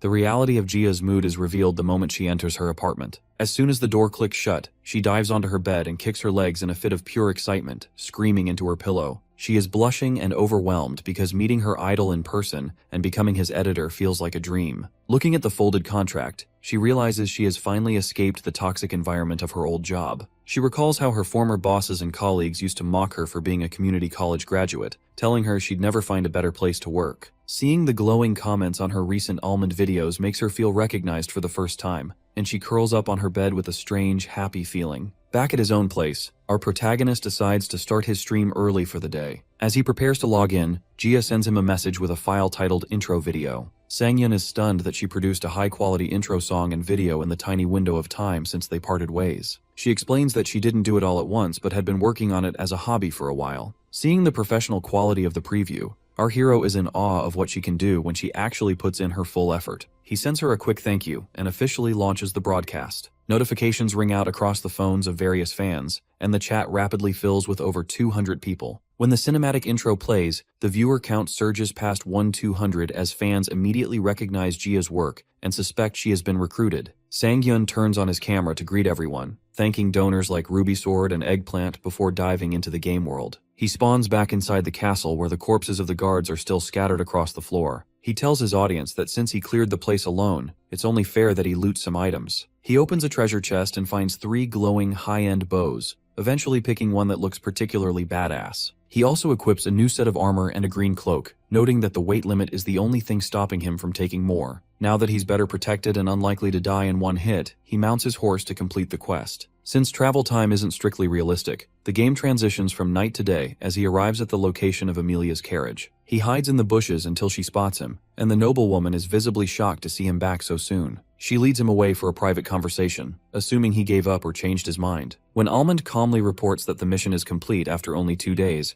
Emilia is bewildered by his speed. He breaks down his timeline of travel and preparation, while the chat laughs because in real-world time, it only took him a single day. The confusion deepens when Emilia points out that she specifically asked for an assassination. Our boy smiles and explains that as the security was tight, he simply decided to kill every single person in the castle. This makes Emilia stand in a state of absolute frozen shock at his brutal interpretation of the task. It takes her a moment to cover her mouth and regain her composure, while the stream chat erupts with laughter at her stunned reaction. Once she settles herself, she confirms with our boy that the fortress is indeed completely vacant. Almond calmly verifies that no one is left, which prompts Emilia to realize that they cannot afford any further delay. She explains that they must move immediately to protect the people and secure the territory for the Jeanneret family, before other rival nobles can exert their influence. This strategic necessity leads her to order her attendants to prepare a carriage at once. As the vehicle is brought forward, Emilia invites Almond to ride inside with her, rather than staying behind with the soldiers. She catches him lost in thought and encourages him to get in, blushing deeply as she admits she has a great deal she wants to ask him. The viewers in the chat go wild over this development, noting that seizing a castle appears to be a shortcut to maxing out a character's likability rating. As the carriage moves down the dirt path, the conversation inside turns to the mechanics of Almond's victory. Emilia is genuinely baffled by how one person could be so powerful, noting that even the most elite knights she has seen haven't achieved such a feat. Our hero humbly brushes off the praise, insisting he just happens to be good at shooting arrows. When he clarifies that he is a mercenary rather than a knight, Emilia asks if he has ever considered taking a formal title to manage the castle once it is incorporated into their territory. Sangyun finds the idea unlikely given his status, which leaves Emilia looking slightly disappointed, though she quickly pivots to mention that her father is eager to meet him. She playfully shushes him when he tries to question how the Earl found out so quickly, calling it a lady's courtesy to overlook the details of how information travels. When they finally arrive at the stone gates of Talorant, the local workers are initially confused and wonder if the newcomers are hostile. Emilia steps out of the carriage to announce their arrival from Jeanneret, causing a wave of muttering among the townspeople. While some workers wonder if they should resist, others point out that Talorant's forces have been completely wiped out and there is no one left to protect them anyway. As the tattered red and black banners of the old regime are lowered, a majestic new golden flag with a white flower emblem is unfurled from the castle walls. Almond asks if they should give a speech to establish authority, but Emilia believes the people will adapt naturally without a grand display. A week passes, and the territory undergoes a massive transformation. Because the people were previously drowning in debt and facing slavery, the new administration allows them to repay their obligations through fair labor, while actually keeping a portion of their earnings. This shift causes the once lifeless area to teem with newfound vitality. In the midst of this progress, Emilia finds Almond looking out a window and reminds him that they are scheduled to meet her father the following day. The two share an intimate moment, holding hands in the sunlit hallway as the chat teases them about setting a speed record for a romance route. However, the peaceful atmosphere is suddenly shattered by the piercing blast of a silver horn. The alarm draws them to the ramparts where they witness a massive army of the allied families of Talorant gathering on the horizon to retake the fortress. While Emilia is visibly shaken, Almond remains focused and assures her that he can stop the invasion. Below the walls, mercenary Captain Roman takes charge, rallying the troops to defend the castle for the honor of Lady Jeanneret. As the soldiers let out a deafening cheer, the view focuses on our protagonist's golden eyes. The transition from a stealthy assassination to a full-scale defensive war is made official by a final quest banner, commanding Almond to lead the forces to a total victory. This shifts to the game world where rows of armored soldiers stand ready, prompting the stream chat to explode with excitement over the large scale of the battle. The viewers are amazed that our protagonist reached this point in just a few days, especially since even the most persistent streamers usually fail to see this content. Some fans compare him to a creator named Bubblegum, but Almond quickly asks everyone to refrain from mentioning other streamers out of respect. After noticing a comment about how much his streaming has improved, our guy suddenly gives a confident thumbs up. He tells the audience he's wrapping up for the day, which sends the chat into a frantic panic because they were just getting started. Despite the protests and tears, he thanks everyone for watching and ends the broadcast with flash that fades to black. Back in reality, Sang-hyun lies in his dark room looking at his phone. He smiles while scrolling through the dejected viewer comments, realizing he ended the stream at the perfect moment to build hype. He recalls a lecture from Jaemok about the importance of knowing when to stop a story-driven game, even if it leaves people disappointed in the short term. While looking through community posts, he finds a thread about how to maximize Lady Emilia's affection. The post jokes that the method is simple: just conquer a castle by yourself. The comments are filled with laughter, with some people calling it an information post while others jokingly refuse to buy the game because of the difficulty. Sang-hyun finds it strange that people think his gameplay was so challenging,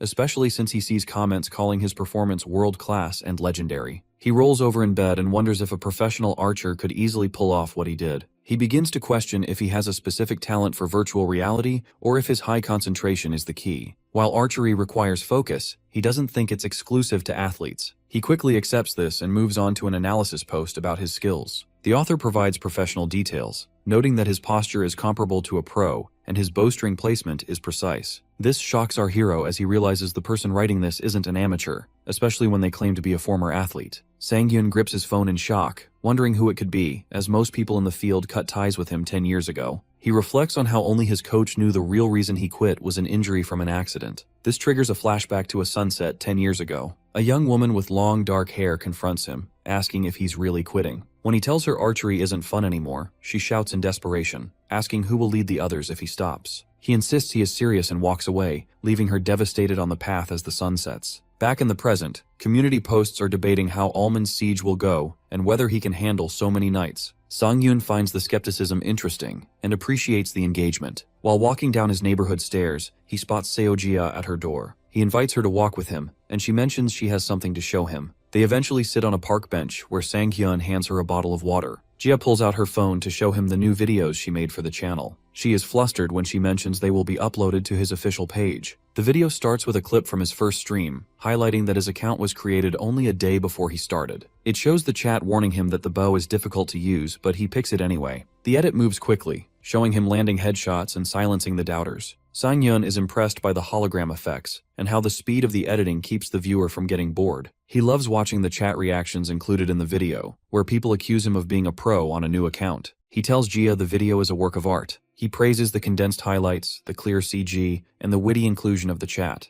Gia looks dizzy and overwhelmed by the intense praise. She explains that they shouldn't upload it yet, as it's better to release 3 or 4 videos at once to build momentum. She asks to keep making them in this style, and Sang-hyun happily agrees. Later that night, Gia collapses onto her bed at home, feeling exhausted but rewarded by the acknowledgement. As she smiles about the successful meeting, her phone rings. She expects it to be Almond, but her expression turns to shock when she sees the notification. The screen reveals a new message from a contact she has labeled as a psycho bastard. The anticipation for Yoo Sung-hyun's next move reaches a fever pitch across the Kingdom Age community, as fans and office workers flood forums to discuss his upcoming siege. The hype is so intense that when our protagonist launches his stream 4 hours earlier than scheduled, the viewer count explodes instantly despite the awkward timing. People are tuning in from school and work just to see the world's first archer attempt a siege challenge. Our boy greets the chaotic chat with a calm smile, explaining that he started early because he expects the game might run long today. As he dives into the game world, the atmosphere is heavy with the drums of war. Our hero appears at the head of a massive battlefield wearing a new blue cloak and a dark quiver on his back. He is flanked by mercenary Captain Roman, who seems even friendlier than usual. Roman playfully teases him about his close relationship with Lady Amelia, who is watching from the castle ramparts. This playful dynamic confuses the veteran viewers who remember Roman as a perpetually grumpy NPC, but it highlights how much our protagonist's actions have changed the game's social landscape.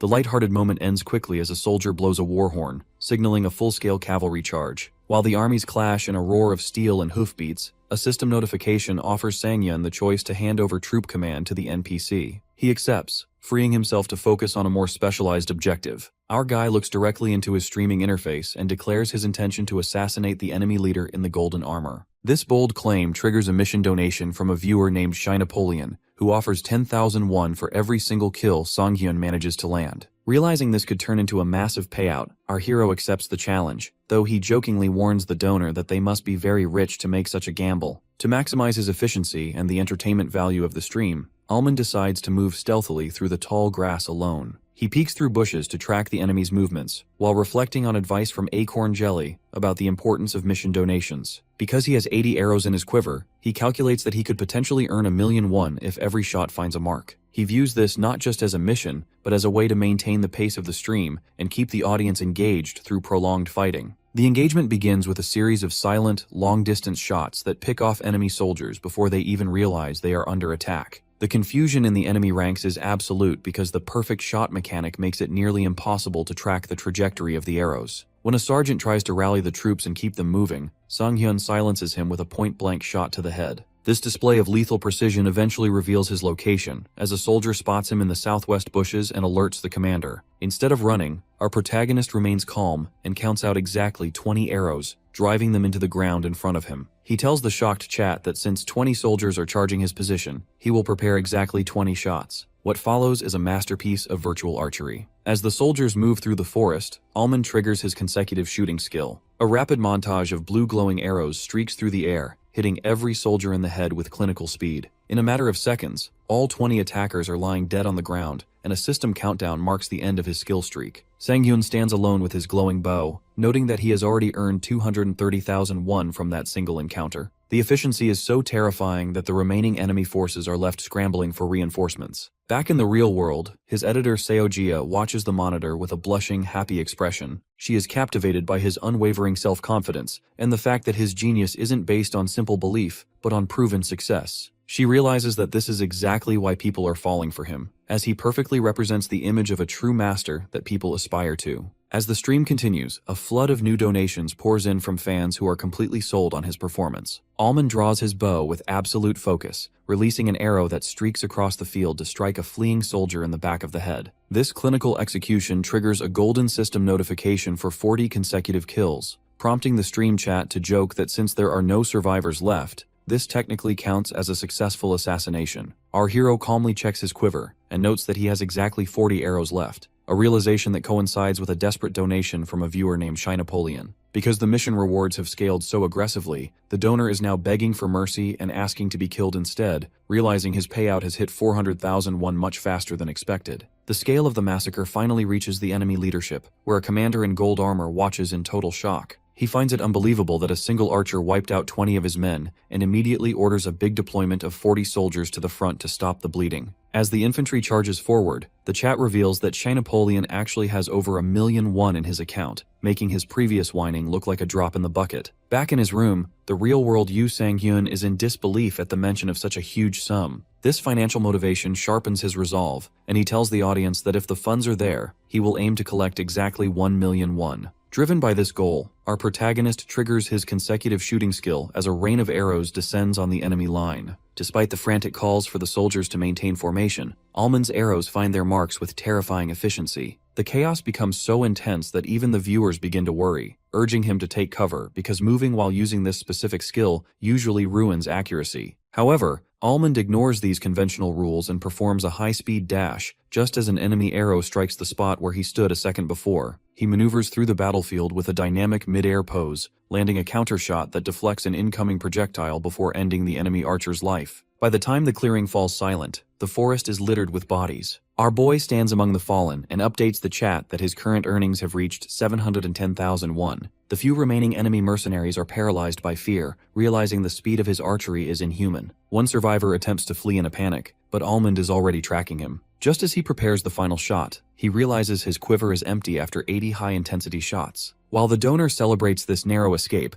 Almond refuses to let the mission end on a cliffhanger. He dashes after the fleeing soldier and, in a display of brutal efficiency, snatches an arrow out of a dead body's head to knock it into his bow. The final arrow finds its mark, sealing the mission with a total massacre of 60 enemies. A mission accomplished banner flickers on the screen, and Shy Napoleon follows through by donating the full 1,000,001, though he admits the loss is painful. While Almond thanks him for the massive support, the victory feels hollow within the game's narrative. As the dust settles at the castle, the regular army soldiers begin cheering for a knight named Sir Robern, crediting his leadership for the win. The chat is furious at the injustice, pointing out that Almond did all the heavy lifting while the knights simply watched. Even the usually stoic protagonist looks dejected, noting that killing 100 enemies apparently wasn't enough to get noticed. The tension shifts from the battlefield to the payroll when Captain Roman approaches Almond with a look of deep frustration. He apologizes for the way the knights treat mercenaries, explaining that Sir Robern and his men intend to pay only the basic wage despite the massive contribution of the mercenary units. When Roman tries to protest, Sir Robern overhears him and looks back with a cold, elitist sneer. The knight mocks the very idea of mercenary performance, claiming that while knights fight for their lives, mercenaries only care about protecting their own skin.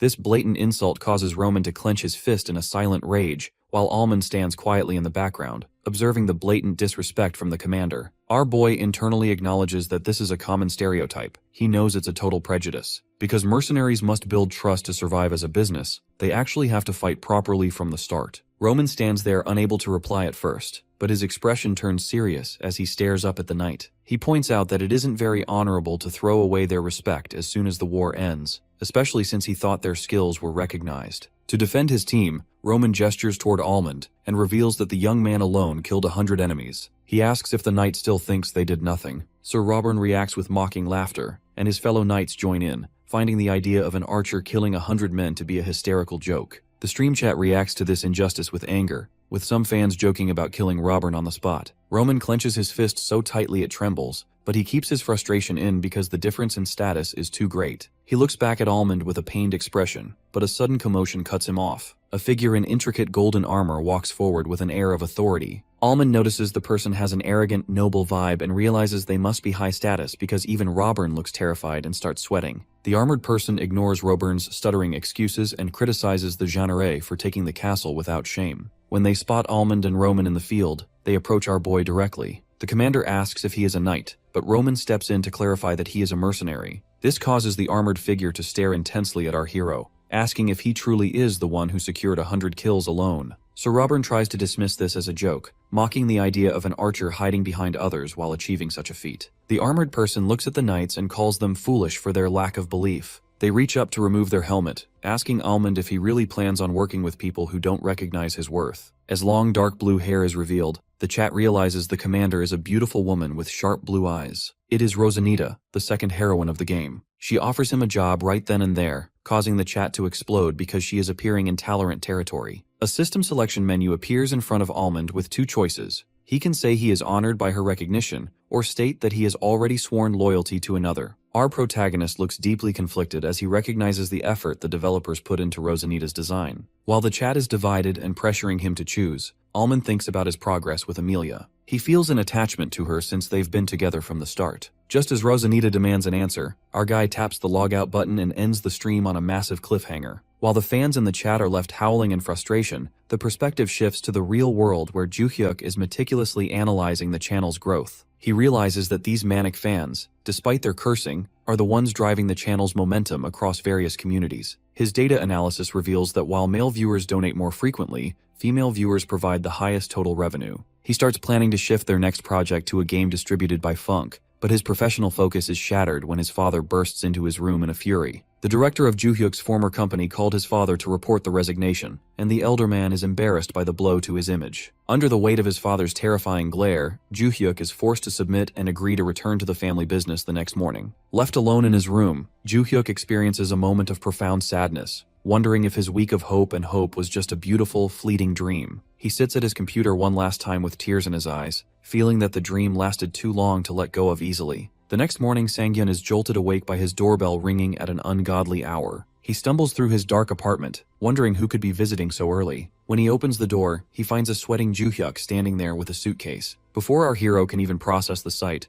Joo-hyuk lets out a relieved laugh and announces that he has officially left his house to commit to their dream for real. Later, the two men settle into a celebratory dinner of crispy fried chicken. While Joo-hyuk enthusiastically enjoys a beer, our hero remains disciplined and refuses to drink because he has a stream scheduled later. This level of self-control impresses his friend, though it doesn't stop the manager from finishing both cans himself. As they eat, Sang-hyun finally asks why his friend chose this specific moment to move out. The question is a bit heavy, so Joo-hyuk avoids eye contact and asks to explain the complicated family details later. Luckily, our protagonist is understanding and grants him the space he needs, officially welcoming him to crash at the apartment since there is enough room for both of them. The conversation eventually shifts back to business, specifically the massive cliffhanger in Kingdom Age. Joo-hyuk warns our boy that he is currently at a dangerous love crossroad between the two heroines, Emilia and Rosanita. Sang-hyun is initially indifferent and questions if the choice even matters, which sends Joo-hyuk into a total state of shock. He thrusts his smartphone forward to show the community forums where fans are making wild threats of execution and bloodbaths depending on which team our hero picks. One user even threatens to find Almond's IP address if he makes the wrong choice. Instead of being intimidated by the toxic debate, our protagonist simply smirks at the chaos and acknowledges the wild reactions. Joo-hyuk is baffled by this calmness, wondering if this is the legendary athlete's mindset. While drinking from a blue can, Sang-hyun raises the concern that Kingdom Age is nearing its end, and they haven't picked a follow-up game yet. He wants to maintain his current momentum while drawing in new viewers with a game that satisfies the existing audience. Joo-hyuk reveals his elite preparation by opening a laptop to showcase a tactical game called Battle Rage. He explains that it is a high-stakes 100-player survival PvP, where the goal is to be the last man standing using various weapons. Since the game requires top-tier aim and split-second decisions, he believes it fits our hero's recent trends perfectly. When Sang-hyun suggests practicing first to learn the unfamiliar gun mechanics, Joo-hyuk shouts in a sudden outburst of disagreement. He argues that the audience doesn't just want good gameplay, they want to see an unrivaled genius who can dominate on day one without any preparation, just like he did with his first archery stream. To prove that Sang-hyun is capable of this, Joo-hyuk asks about his training scores. Our boy reveals that he has been clearing the capsule's built-in agility and direction simulations on the hardest difficulty every day. When Joo-hyuk checks the global rankings for Sang-hyun's optimization code, he freezes in total disbelief. It turns out our hero is ranked number 1 in the world with 12,000 points. This confirms that his talent isn't just limited to archery, but that he is a natural genius across the board. This revelation energizes Joo-hyuk, who cheers excitedly and punches the air before insisting they register for Battle Rage immediately. Back inside the capsule, Sang-hyun prepares to start his stream earlier than usual to test which time slots pull in the most viewers. Joo-hyuk wishes him luck, though the two share a bit of playful banter before the capsule lid closes. As the full dive initializes with blue digital light, our hero returns to the battlefield where the beautiful commander Rosanita is still waiting for his answer. Almond realizes this choice will dictate the entire direction of his playthrough. but he decides to stay true to his journey. He calmly tells Rosanita that while he is flattered, his loyalty is already sworn to another. This choice triggers a massive celebration among Team Emilia in the chat, while Rosanita fans mourn the loss. Despite the rejection, Rosanita offers a soft smile and acknowledges that he has more honor than most knights before she is led away by armored guards. Almond stands alone in the field, reflecting on how choosing her would have made the story run longer, but he feels now is the right time to switch games. His internal thoughts are interrupted by Lady Emilia calling his name. He turns to find her standing in the field, looking at him with a tearful, joyful smile. Despite the warnings from her guards about the lingering danger on the battlefield, she ignores everything and lunges forward, pulling our hero into a tight, emotional hug. Since our hero finally secured the victory, he suggests it's time to head home, prompting the livestream chat to explode in a mix of shipping frenzy and genuine shock. The atmosphere is so thick with romantic tension that even the usually cynical viewers are convinced this isn't just a game anymore. As the two lean in close, their faces inches apart, the screen suddenly cuts to black. This tactical cliffhanger causes the chat to spiral into total chaos, with fans screaming in disappointment as the game seemingly skips the most anticipated moment of the entire route.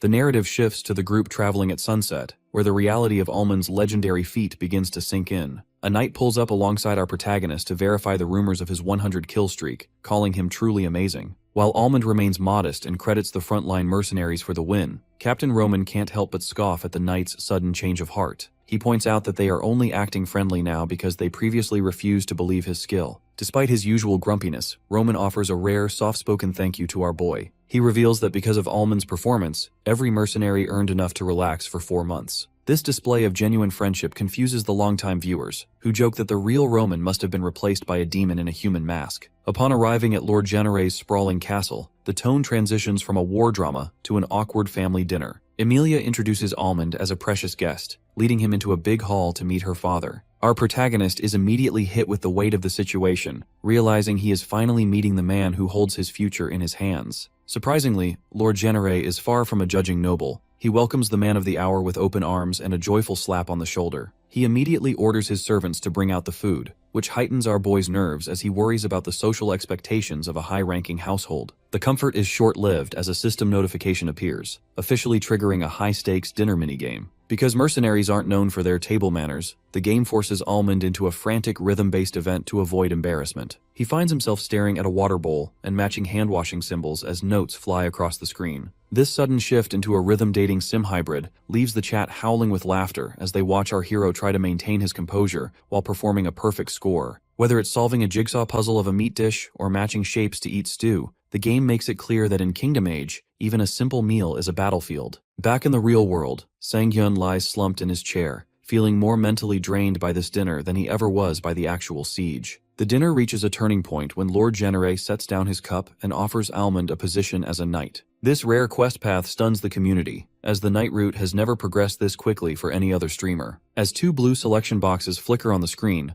Almond faces a major crossroad: accept the honor of knighthood or stick to the wandering life of a mercenary. He realizes that choosing Emilia has pushed the game much further than he expected. Just as the tension reaches its limit, Almond pulls his signature move and abruptly logs off, ending the stream on another massive cliffhanger and leaving his fans in a state of comedic rage. Stepping out of his capsule, Sang-hyun reflects on how much smoother things go when he isn't fighting for his life. His manager, Joo-hyuk, quickly arrives with data-backed evidence that the stream was a massive success, with community forums already trending with posts about the father-in-law event. More importantly, Joo-hyuk delivers the big news that the major game distributor Punk has officially greenlit the budget for Jia's salary. This partnership marks a turning point for Almond's career, especially since getting an official offer feels much more stable than just a casual suggestion. The news of the partnership spreads through the gaming world like wildfire, with news articles labeling the rookie archer as world-class. While some students and skeptics wonder why a massive company would sign a streamer with only 1,000 viewers, others point out that Almond essentially revived Kingdom Age single-handedly. Punk is currently trying to aggressively counter its competitors by focusing on exclusive marketing and partnered programs, making our hero a vital asset. As the community debates whether he should abandon his current game for bigger titles, the anticipation builds for his next move. After a series of formal meetings and contract signings, the moment finally arrives for Almond to launch his first official broadcast under the Punk banner. The chat room is packed with fans who have been waiting through the static, curious about his next move. The screen flashes blue, and after a bold graphic intro, Almond appears with his signature friendly smile. He introduces himself with a newfound sense of authority, ready to transition from a rookie archer to a professional representative of the gaming world. Yoo Sang-hyun launches a formal video announcement to introduce his new AllTube channel. He starts by offering a friendly greeting and expresses his deep gratitude to the fans, noting that their support is the only reason he secured such a major deal. While viewers and office workers across the city react with shock to the news of a rookie landing a corporate giant like Punk, our hero focuses on his content rollout. He explains that his editor, Seo Jia, is already hard at work remastering his legendary perfect shot clips and previous montages for the grand opening. As he promises more exciting content, the gaming community descends into a frenzy, with forum comments flooding the screen in total disbelief over his rapid rise to the top. To celebrate the successful launch, Sang-hyun and his manager, Joo-hyuk, settle into a booth at a local restaurant for a feast of fried chicken. Joo-hyuk praises his friend's hard work, though he feels a bit of regret that Jia couldn't join their company dinner. Our protagonist remains grounded, viewing it as just a casual meal out, but he is genuinely impressed when Joo-hyuk points out that Jia managed to edit 3 high-quality videos in just 2 days. Sang-hyun clarifies that she actually worked on those in her spare time before she was even officially hired. This realization leaves Joo-hyuk floored, as he can't understand why someone so dedicated acted so indifferent during their initial job offer. The peaceful meal is suddenly threatened when our boy tries to ask Joo-hyuk about the real reason he left his family home. Before he can finish the question, Joo-hyuk spots a group of men entering the restaurant and pales. Because the restaurant is located near their former workplace at Asung, their old team, led by the toxic manager Park, has just arrived for a meal. Joo-hyuk tries to force Sang-hyun to hide under the table so they can slip out unnoticed, but it's unfortunately too late. Manager Park spots them immediately and approaches with a mocking grin, eager to see if his useless former employees are still unemployed. The encounter becomes tense as Manager Park attempts to assert his old authority, demanding that Sang-hyun show respect and greet his former boss. While Joo-hyuk sweats and tries to maintain a polite facade, our hero remains remarkably calm. He looks the manager in the eye and bluntly asks why he should bother greeting someone he isn't on good terms with. This defiance leaves Park fuming, as he screams about Sang-hyun being an outcast who doesn't understand how society works. Despite the loud shouting and the stares from other customers, our protagonist simply smirks, pointing out the hypocrisy of a man who preaches politeness while pestering people at their private dinner table. Just as the argument reaches a breaking point and Sang-hyun stands up to tower over the red-faced manager, a friendly voice interrupts the scene. Director Oh from Punk enters the restaurant and greets Sang-hyun with open arms, loudly praising the incredible view counts on his new videos. He mentions that the directors at Punk are so thrilled with the performance that they want to schedule a formal meal with our hero soon. This revelation acts like a physical blow to Manager Park, who is horrified to learn that the man he called a parachute hire is now a high-value partner for a gargantuan company like Punk. The power dynamic shifts instantly as the surrounding customers recognize our boy as the famous streamer Almond and begin asking for his autograph. Surrounded by fans and the prestige of his new contract, Sang-hyun politely signs for the crowd, while Manager Park grits his teeth in a silent rage. Realizing he has lost all ground, the manager screams at his team to leave the restaurant immediately, abandoning their order in a fit of humiliation. After they flee, Joo-hyuk and Sang-hyun thank Director Oh for his timely intervention. While the director admits he exaggerated the excited director's bit to scare off the bullies, he reveals a surprising truth. He wasn't lying about the meal request or the views. Sang-hyun's first video has already become a viral sensation, proving that our hero's career is moving even faster than his arrows. Because of a high-level briefing with a blunt executive, Yoo Sang-hyun is forced to face the harsh reality of the streaming industry. The executive explains that popularity on Treevee doesn't necessarily translate to success on AllTube, insisting that a creator needs to upload at least 20 videos to identify any sort of profit trend. This professional warning makes the recent performance of our hero's official channel feel like a genuine miracle. Back at home, a sweating Sang-hyun stares at his smartphone in disbelief while brushing his teeth. Despite his low expectations, the statistics for his first 3 AllTube videos show they have already amassed over 50,000 views each in just one day. He recalls hearing that even the #1 streamer on Treevee, Bubblegum, failed on this platform, which makes his own situation feel like a ridiculous fluke. Sang-hyun vigorously brushes his teeth while he realizes this victory is largely due to the advice of his manager, Joo-hyuk. This success is a direct result of the viral montages created by Seo Jia. Even before she was officially hired, her Dignity of a Sniper video drew massive attention to his gameplay. While taking a slow sip of coffee, Sang-hyun feels fortunate for her impact. Meanwhile, Joo-hyuk shares a laugh over the fact that their former toxic boss, Manager Park, is currently fuming. Because Director Oh from Punk backed them up, the old office bullies are convinced our boy is being protected by a powerful big shot. The peaceful morning transitions into a routine as Sang-hyun heads out for a jog. Even though he is retired from professional sports, he refuses to let himself slack off, especially after a night of chicken and beer. His rhythmic pace is interrupted by a loud ringtone and a frantic phone call from Joo-hyuk. The manager screams at him for ignoring messages. Joo-hyuk reveals that the view counts are so unusual that a punk director has requested a formal meal. Beyond business, Joo-hyuk suggests they should express their gratitude to Jia with a gift, given that she is the cornerstone of their success. The opportunity arises immediately when Sang-hyun spots Jia jogging toward him in the park. Later, the two settle into a newly opened burger joint for a meal. While our hero worries that a hamburger is too cheap for someone who worked so hard, Jia insists it is fine. The atmosphere becomes hilariously awkward when Jia takes a massive bite of her burger, leaving Sang-hyun stunned by her silent, focused intensity. While the two sitting in complete silence as a crow caws in the background, Jia eventually mentions that it will be hard for her to eat if he keeps staring, causing an embarrassed Sang-hyun to apologize. To break the stagnant silence, he attempts small talk, but Jia's short, blunt replies lead the conversation nowhere. Eventually, she admits she is simply not very good at talking, noting that she only speaks well when it's about work or when she's drunk. Sang-hyun responds with deep sincerity, explaining that he understands the difficulty of suppressed feelings from his own time in a toxic office. He encourages her to share her story whenever she finally feels comfortable, a gesture that leaves Jia feeling moved by his maturity. The narrative shifts back to the virtual world as a new stream begins. The chat is flooded with Alha greetings as fans congratulate him on his official partnership with Punk. Sang-hyun addresses his audience and makes two big announcements. He is now an official partner, and today he will finally decide the fate of his character in Kingdom Age. Despite the fans' curiosity about future games, our hero chooses to follow the night route, triggering a majestic ceremony. In the middle of a heavy snowfall in the castle courtyard, Lady Emilia officially appoints him as her knight. The scene is filled with a sense of completion as she rests a ceremonial blade on his shoulder and smiles radiantly. While the chat gushes over the beauty of the ending, a sudden time skip occurs. Sang-hyun finds himself in a majestic library, now dressed in a luxurious green and gold knight's uniform. However, the piece is short-lived as the screen begins to crackle with intense orange flames. A final quest scroll unrolls and bursts into fire, revealing a message that sends a surge of digital energy through our protagonist's body. Because he has claimed his title, he must now face one final trial to prove his worth as a knight,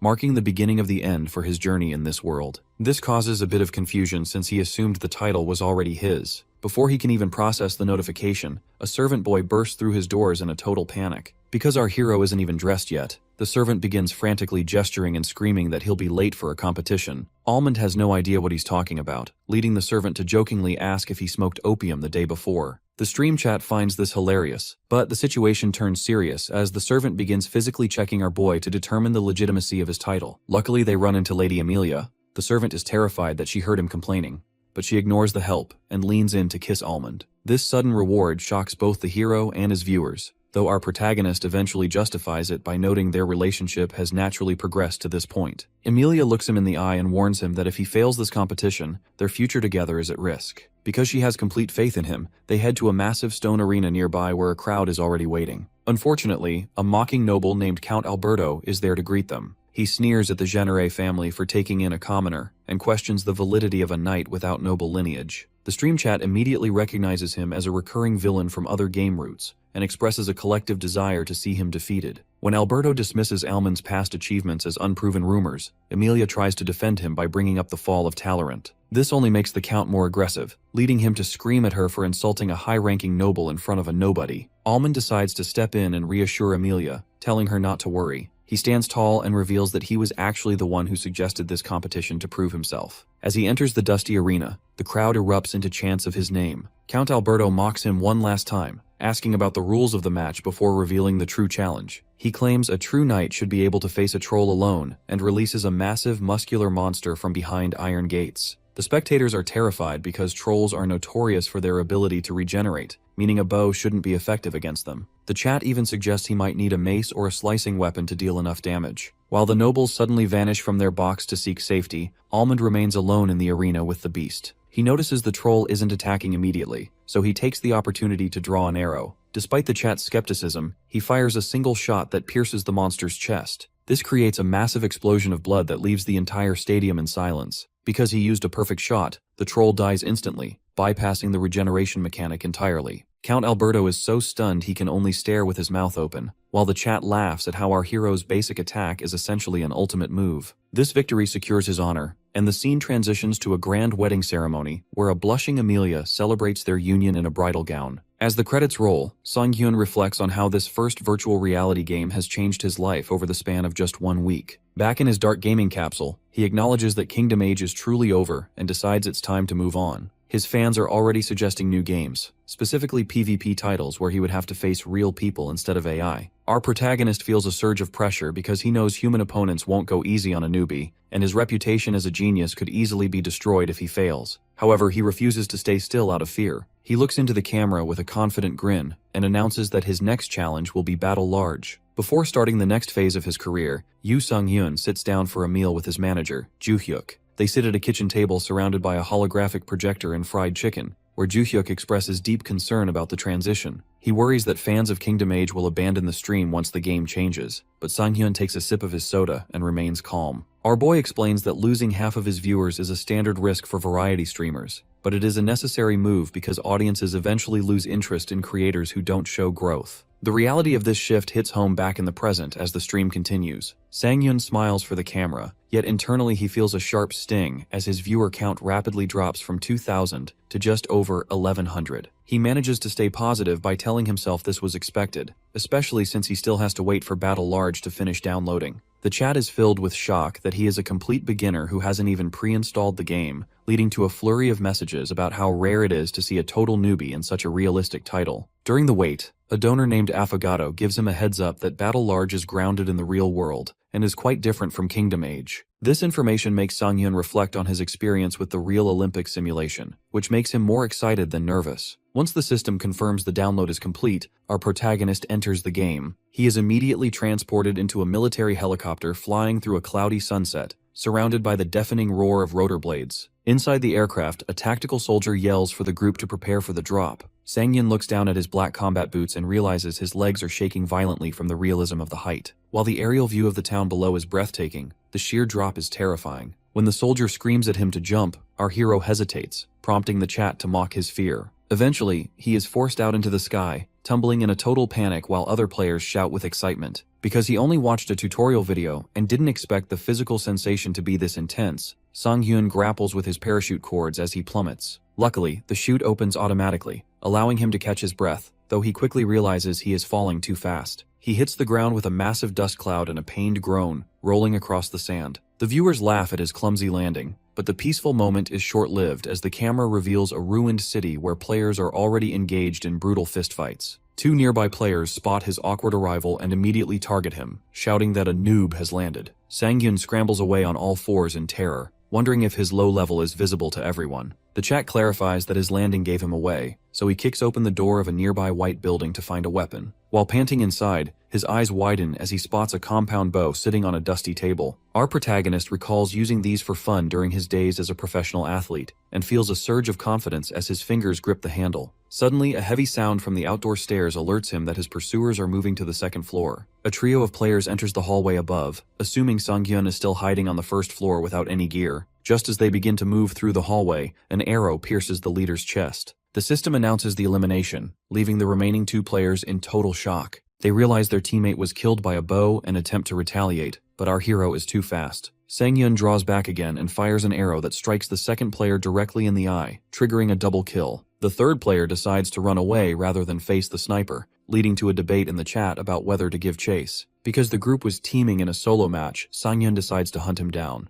The last man comes from behind, who desperately tries to use a bow he found to defend himself. Our guy fires a point-blank shot to secure the triple kill, noting that the enemy likely thought copying his weapon would save them. The chat explodes with laughter and praise for the way he dismantled the team, though some veterans point out that his opponents were likely low-level due to his own fresh matchmaking rank. Sang-hyun smiles at the interface and prepares to start farming with more confidence, but a jagged vibrating sound interrupts him. A golden notification fills the sky, warning him that the blue zone will shrink in 30 seconds, signaling that the safe area is moving. In a survival game like Battle Large, many players think hiding in one spot is a smart way to wait out the competition. However, the game uses a blue zone system to prevent this by shrinking a massive digital dome over the map, Because anyone outside the boundary takes continuous damage and eventually dies, Sang-hyun realizes he's in a bad spot when a system notification warns that the zone will shrink in 30 seconds. He peeks through a window and sees other players running away, which forces him to hurry out into the ruins as well. The terrain is mostly crumbling stone with very few places to hide, so our boy tries to move carefully. The silence is suddenly broken by the roar of a car engine,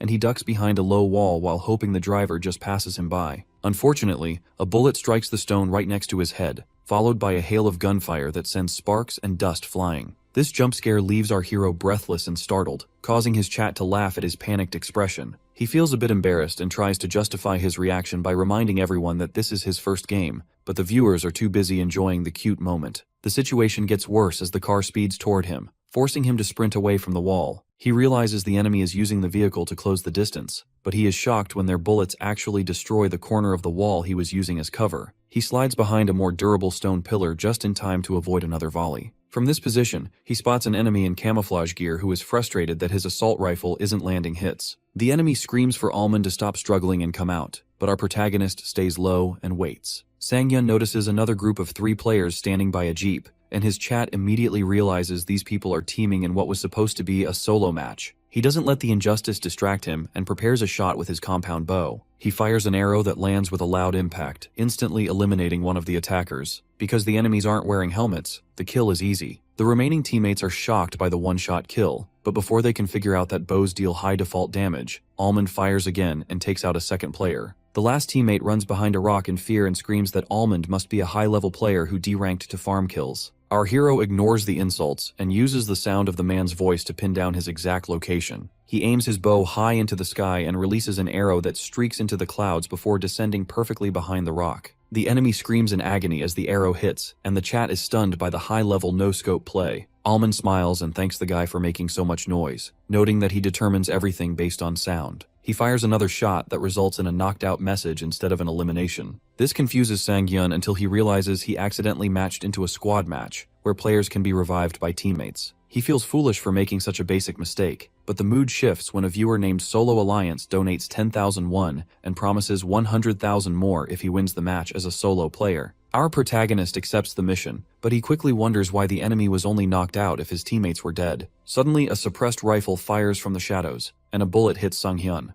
The impact feels incredibly real, throwing him back as blood splatters. He manages to roll across the sand and dive through a hole in a wooden wall to find temporary safety. As he sits panting, he notices his digital heart rate gauge is flashing red. This is a safety feature that forcefully logs players out if their vitals get too high, making him wonder if the game is always this risky or if something is wrong with his own biology. He hears footsteps approaching that his chat claims are silent. By focusing on the noise, he calculates that the enemy is moving slowly but steadily toward the fallen teammates to revive them. Because our hero knows they aren't looking for a fight yet, he waits for the perfect opening. He releases an arrow that hits the medic in the head, securing a double kill and ending the squad. As he exhales a long breath of relief, he notices several donations from new fans who are comparing his talent to a legendary player named Jonjapa. While the chat debates his skill level, Sang-hyun feels encouraged that he is finally advancing on the path of a major streamer. He walks over to the bodies to see what loot they dropped and finds a black assault rifle with a suppressor and an optic. He stares at the gun reflecting in his eye, contemplating whether he should finally switch from his bow to a modern weapon. The stream interface shows a heavily divided chat, with some fans excited for a gun arc while others argue that a bow is his true identity. Some joke that using a modern weapon is more effective, while others threaten to cancel their support if he doesn't pick up the rifle. Our hero realizes that if he sticks with the bow and manages to win, he will solidify a unique image as a specialist bow streamer, a reputation he wants to carry over from his previous game. He worries that viewers might not be understanding if he loses simply because he refused a superior weapon. Just as the pressure mounts, a bright donation banner flashes from Seo Jia. She offers a 100,000 won mission for him to win using only the bow, which is perfect timing for our protagonist. He feels a bit lucky but also slightly concerned because Jia lives in his neighborhood, and he suspects she isn't financially well off. Despite his hesitation about accepting so much money, he realizes he needs this mission to progress the stream. He presses the accept button on his holographic screen and officially commits to the challenge. To prepare for the trek, Almond loots medicine and canned food, while the chat advises him to find a helmet at a nearby farm. He notes the farm is quite far, so he decides to take a dusty green SUV parked nearby. The SUV speeds across the desert, but the viewers warn him that driving straight into a dense area is a mistake because of the noise. Their prediction comes true almost instantly when a grenade bounces near the car and flips the vehicle in a massive explosion.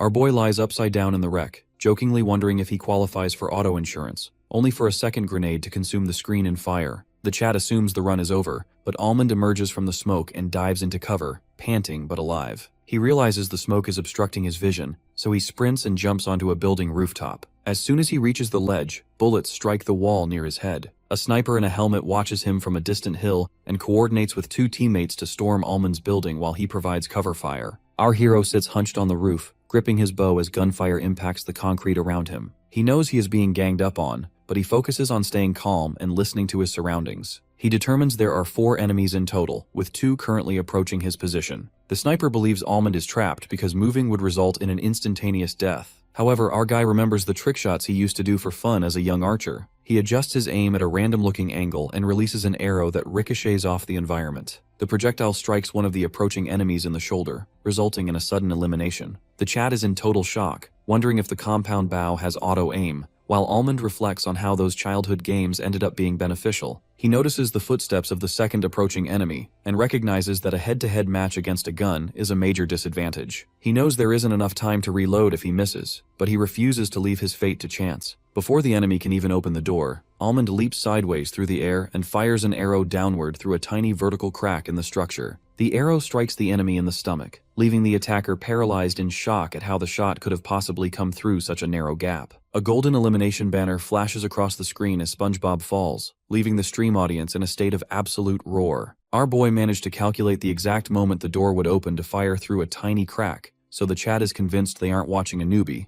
but a godmond. Almond tries to stay humble by calling it good timing, but viewers aren't buying it, jokingly comparing his luck to losing everything in the stock market. The protagonist sits on the roof with a bashful smile, while the scene shifts to a rocky cliff where 2 snipers, Patrick Star and Calamari, watch the building in a tense silence. They receive a desperate digital transmission from their downed teammate, SpongeBob, who warns them that Almond is far too skilled for their current rank. He explains that he was shot the instant he opened the door, a feat that leaves the teammates in disbelief. Calamari refuses to believe a single person could dismantle a squad so easily, assuming SpongeBob was simply careless. This squad isn't just a random group of players, they are Love Mondays, a clan represented by a yellow sponge emblem. The group consists of talented individuals, including the diamond-ranked sniper Calamari, and they even have experience in amateur competitions. Reality was unkind to them. One member was a struggling bar exam student while another faced similar hardships, which forced them to stop playing a year ago. Upon their return, their ranks were reset to the lowest level, bronze, which is why they've crossed paths with our hero. Back on the cliff, SpongeBob urges friends to hurry and revive him as he crawls toward the first floor. Calamari suspects our protagonist is using their teammate as bait to lure them out,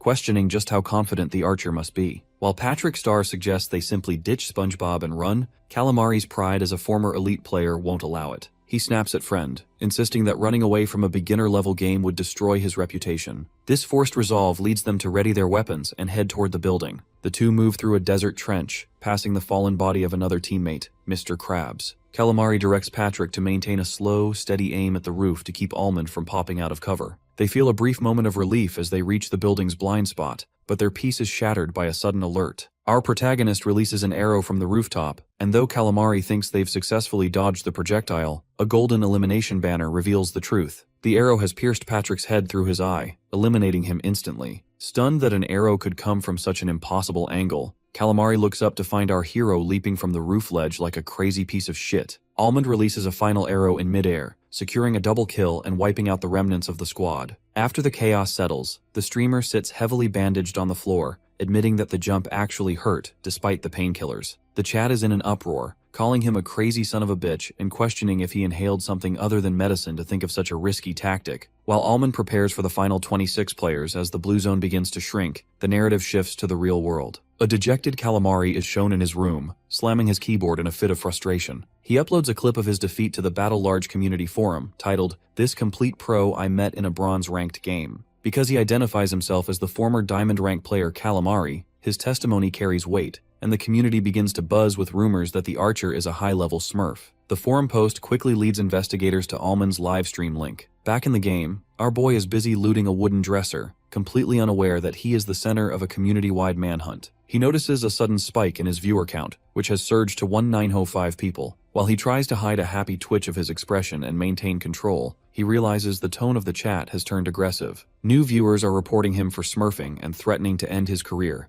leaving our protagonist staring blankly at the screen in total confusion as the atmosphere of his stream turns weird. Almond initially hopes the attention is good, but quickly spots aggressive messages accusing him of smurfing, the practice of high-ranked players picking on beginners. A forum post goes viral, claiming our hero is a professional gamer hiding behind a fresh account. Although the accusations are based on a misunderstanding of his raw talent, the backlash is immediate, with several viewers reporting the channel and mocking his supposed smurfing days. Our protagonist looks at his holographic stream interface with a startled, sweating expression, wondering if viewers really came from a forum post. Despite the confusion and mockers explaining what a smurf is, he decides to think positively. He figures that if people watch him play, they will eventually see the truth, and he trusts Juhyuk to handle the logistics. Luckily, his focus is pulled back to the game by a system notification warning that the blue zone is shrinking. Sharp gunshots echo through the desert ruins, signaling that fighting is becoming more frequent as players are pushed closer together. Knowing he needs to stay ahead of the boundary, our boy steps firmly onto the sand and begins to move. The chat encourages him to keep using the bow, while the feed flashes with news of 5 players dying instantly. This leaves only 10 people remaining, a fact that surprises our protagonist as he crouches behind a concrete wall. He moves quietly through a building, hoping to run into players whose teammates have already been eliminated. But as he rounds a corner, he suffers a violent collision with another player. This accidental bump leaves him dazed, and his eyes widen as he sees a gun muzzle gleaming with a lens flare right in front of him. The enemy cocks the weapon, and 3 shots explode across the screen. Our hero dives for cover with a pained grunt, immediately taking a dynamic pose to draw an arrow back with intense focus. He hides behind a wall, listening to approaching footsteps. He waits for the perfect moment of overconfidence, and as the attacker rounds the corner, Almond releases his bowstring with a creak. An arrow strikes, hitting the enemy in the head and causing a red flash of impact. The downed player's teammate looks on in shock, shouting that there's a sniper nearby. Almond peeks through a ruined doorway, watching 2 enemies in a trench. Because they took the bait, our boy realizes being solo has its advantages. He stands tall and draws his bow, releasing a shot that slams into an enemy. The hit is so strong that a system alert flashes for equipment damage, causing the enemy to yell in pain about his helmet's durability. The 2 enemies, including a player named Octopus, hunker down in a dirt pit, wondering who would use a bow this late in the game. Just as Octopus complains about the annoyance, a massive sound effect fills the screen as an arrow slams into him from high above. A system notification confirms he is knocked out, leaving his teammate, Baby Octopus, looking up in terror. Before the survivor can figure out the angle of the shot,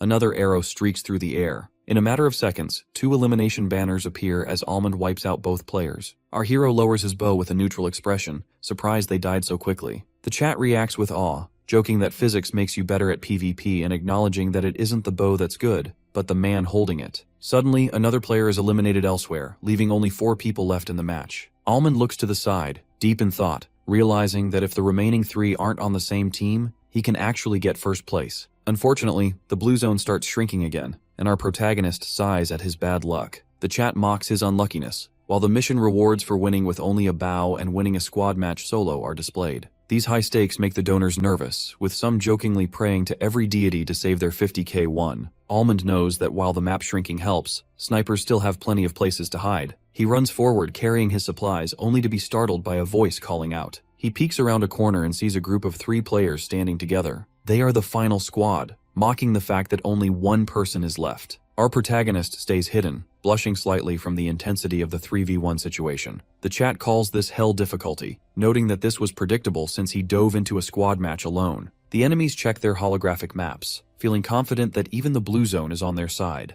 As lightning flashes across the sky, Almond grips an arrow so tightly his hand trembles. He knows this moment separates a pretty good player from a superstar. He decides that since the enemies are lax due to their advantage, he will aim for the gap in their guard. He swallows a healing item, getting himself ready. The scene turns quiet as the enemies wait behind a rock, wondering if he is even there. Behind them, Almond is actually lying flat on the ground. As the glowing blue wall of the zone touches his boot, sparks fly and his skin turns blue-tinted from the electrical damage. He grits his teeth, his HP bar draining rapidly, but he tells himself to wait just a bit more. The enemies finally realize he must be behind them, but it is too late. Almond fires an arrow that pierces an enemy through the neck. A notification pops up as one player is knocked out and the others scream in a panic. Almond dives through a barrage of rifle fire, drawing his bow. He releases the string, and another blue streak across the battlefield eliminates a second enemy named Ducky Huns. The blue zone continues to consume him, causing him to yell in pain, but he finally emerges and collapses onto his knees in the dirt. He is panting heavily, having survived the encounter with only 10% of his health left. The chat is in total shock at his performance, but Almond remains focused. He looks up with determined eyes, knowing there is exactly 1 person left.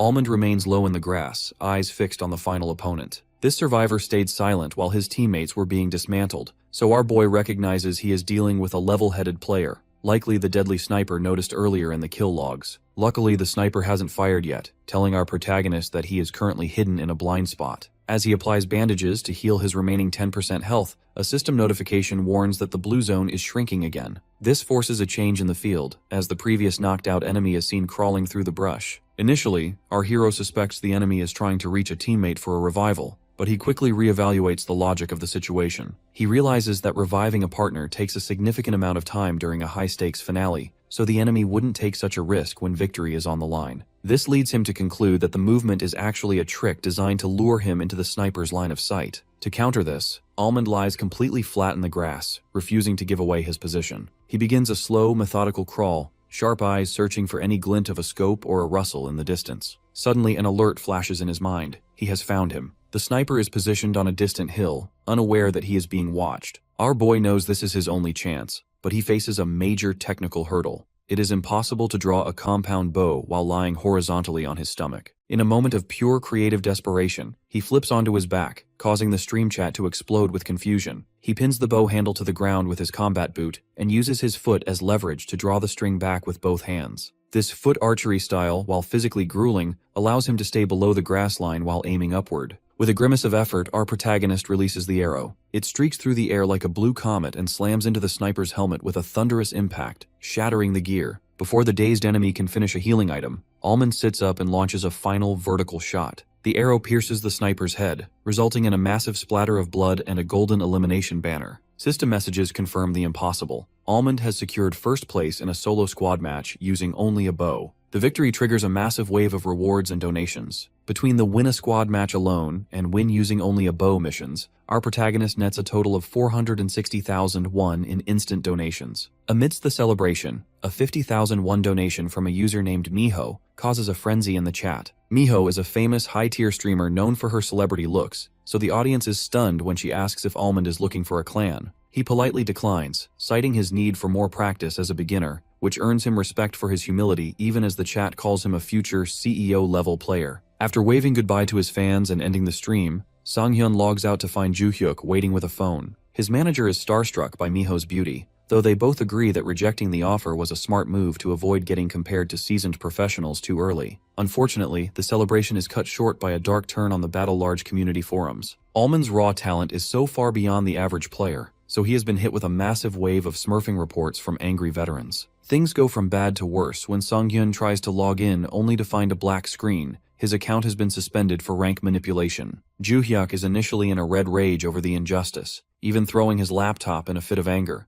but he quickly pivots to a strategic mindset. He realizes that this static is actually a golden opportunity to garner more interest. Following his manager's lead, Sanghyun posts a formal announcement explaining the misunderstanding and the lack of response from the game's management. This move pays off immediately as his loyal fans from Kingdom Age begin spreading the word, painting him as a victim of a biased system. As the community debates how a newbie could possibly be this good, Gia sends a perfectly timed text. She has just finished an edited video titled, "I got suspended as a Smurf on my first match," set to premiere just as the controversy reaches its peak. While the title looks like typical clickbait, two young men at an internet cafe realize the news is legit because of the massive forum backlash from the previous day. Skeptical onlookers outside find themselves drawn in, questioning how someone could be banned for being too good on their very first attempt. The AllTube chat is on fire with thousands of viewers debating whether the video is a stunt or a genuine scandal. As the premiere timer hits 0, excitement peaks, with fans and skeptics alike ready to catch the streamer in a lie. The footage begins with a high-speed shot of a helicopter flying over a desert, signaling the start of a squad match in the game Battle Large. Our boy Almond appears visibly nervous in his tactical gear, which is understandable given that he is a complete novice. As the squad match interface fills the screen, viewers are baffled, wondering if his opponents are just bots or if the matchmaking is broken. In reality, the man behind the screen, Kim Joo-hyuk, smiles with satisfaction at the explosive audience reactions. As the video continues, initial doubt turns into pure shock because our hero starts pulling off insane plays with a compound bow. He showcases a unique, almost impossible technique where he fires while lying down using his feet, a display of skill that eventually leads him to a first-place finish. Unfortunately, the celebration ends abruptly. The screen fills with static as a narrative box explains that Almond received a Smurf report. Despite the fact that he is a brand new player, A formal account suspension notice appears on the screen, banning him for a full year. This causes viewers to explode in anger, calling the admin a nutjob and mocking the game's management. Once the premiere ends, the 4,000 viewers have nowhere to vent their frustration, so they rush to their respective gaming communities to post about the injustice. This incident quickly metastasizes because players are already fed up with how Battle Large is run,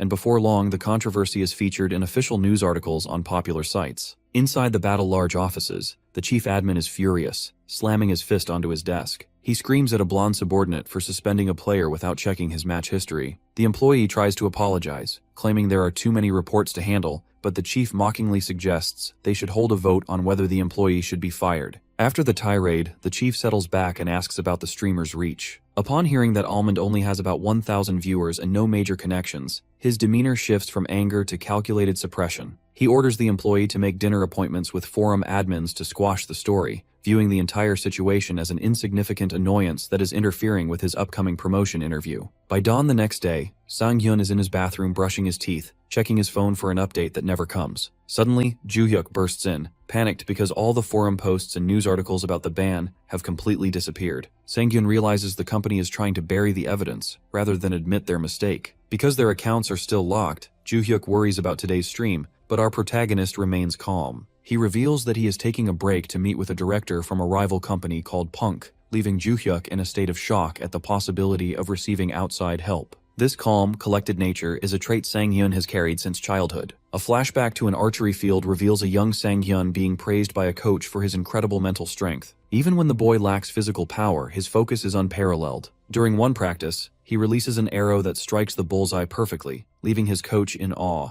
The coach tells him that regardless of what he does in life, he should never falter, ensuring that his arrow will always find the center of the target if he maintains that attitude. Back in the present, Sang-hyun walks through the busy city, reflecting on how his genius for archery has been reduced to simple lines on a resume. He eventually meets Director Oh, who waves him down with a friendly laugh. As they walk together under the sunset, the director notices Sang-hyun's uncanny composure and asks if he ever gets nervous. Even veteran streamers tend to feel the pressure when dining with corporate executives. Our hero admits he is simply a bit dull by nature, though the director points out that his sharp gameplay suggests otherwise. When Sang-hyun learns that Director Oh has actually been watching his streams, he is surprised, but the director laughs it off, noting he chose to partner with Sang-hyun specifically because he saw that potential firsthand. The pair arrives at a high-end sushi restaurant, an environment so luxurious it makes our protagonist worry. He wonders if he has actually earned enough for the company to justify such an expensive meal, but Director Oh reassures him that his contributions have already far outweighed the cost. While the director steps out to bring in Punk's director, Han Tae-ho, Sang-hyun is left to wonder what he has done to deserve such high praise. When Han Tae-ho finally enters, Sang-hyun offers a polite bow. During their initial handshake, the director notices Sang-hyun's hand trembling slightly. This detail makes the executive wonder if the young man is simply paralyzed by nerves, or if there is a deeper reason for the physical reaction. As the meal begins, the group enjoys a series of appetizers, or sumami, followed by sushi served by the master chef, Tuji-san. Han Tae-ho is in high spirits, joking that the food tastes even better when it's charged to the company card. Sang-hyun finds the filefish and scallop incredible, and his familiarity with the proper dining etiquette surprises Han Tae-ho. When Director Oh mentions that Sang-hyun previously worked at Asung, the director's curiosity is piqued. He realizes that our boy wasn't just a typical hire, he was a nepotism baby who entered the corporate world through connections. Sang-hyun feels a bit bashful, recalling how he felt like a parachute hire, but the conversation shifts when Han Tae-ho mentions he is high school friends with Lee Chil-sung, a top executive at Asung. Despite the jovial atmosphere, Han Tae-ho eventually turns the conversation toward a more serious topic. He notes that leaving a secure job at a massive corporation like Asung to become a streamer is a high-stakes gamble. He asks Sang-hyun directly if something happened to cause such a drastic career change. Recognizing this as a rare opportunity to build a personal connection with a powerful ally,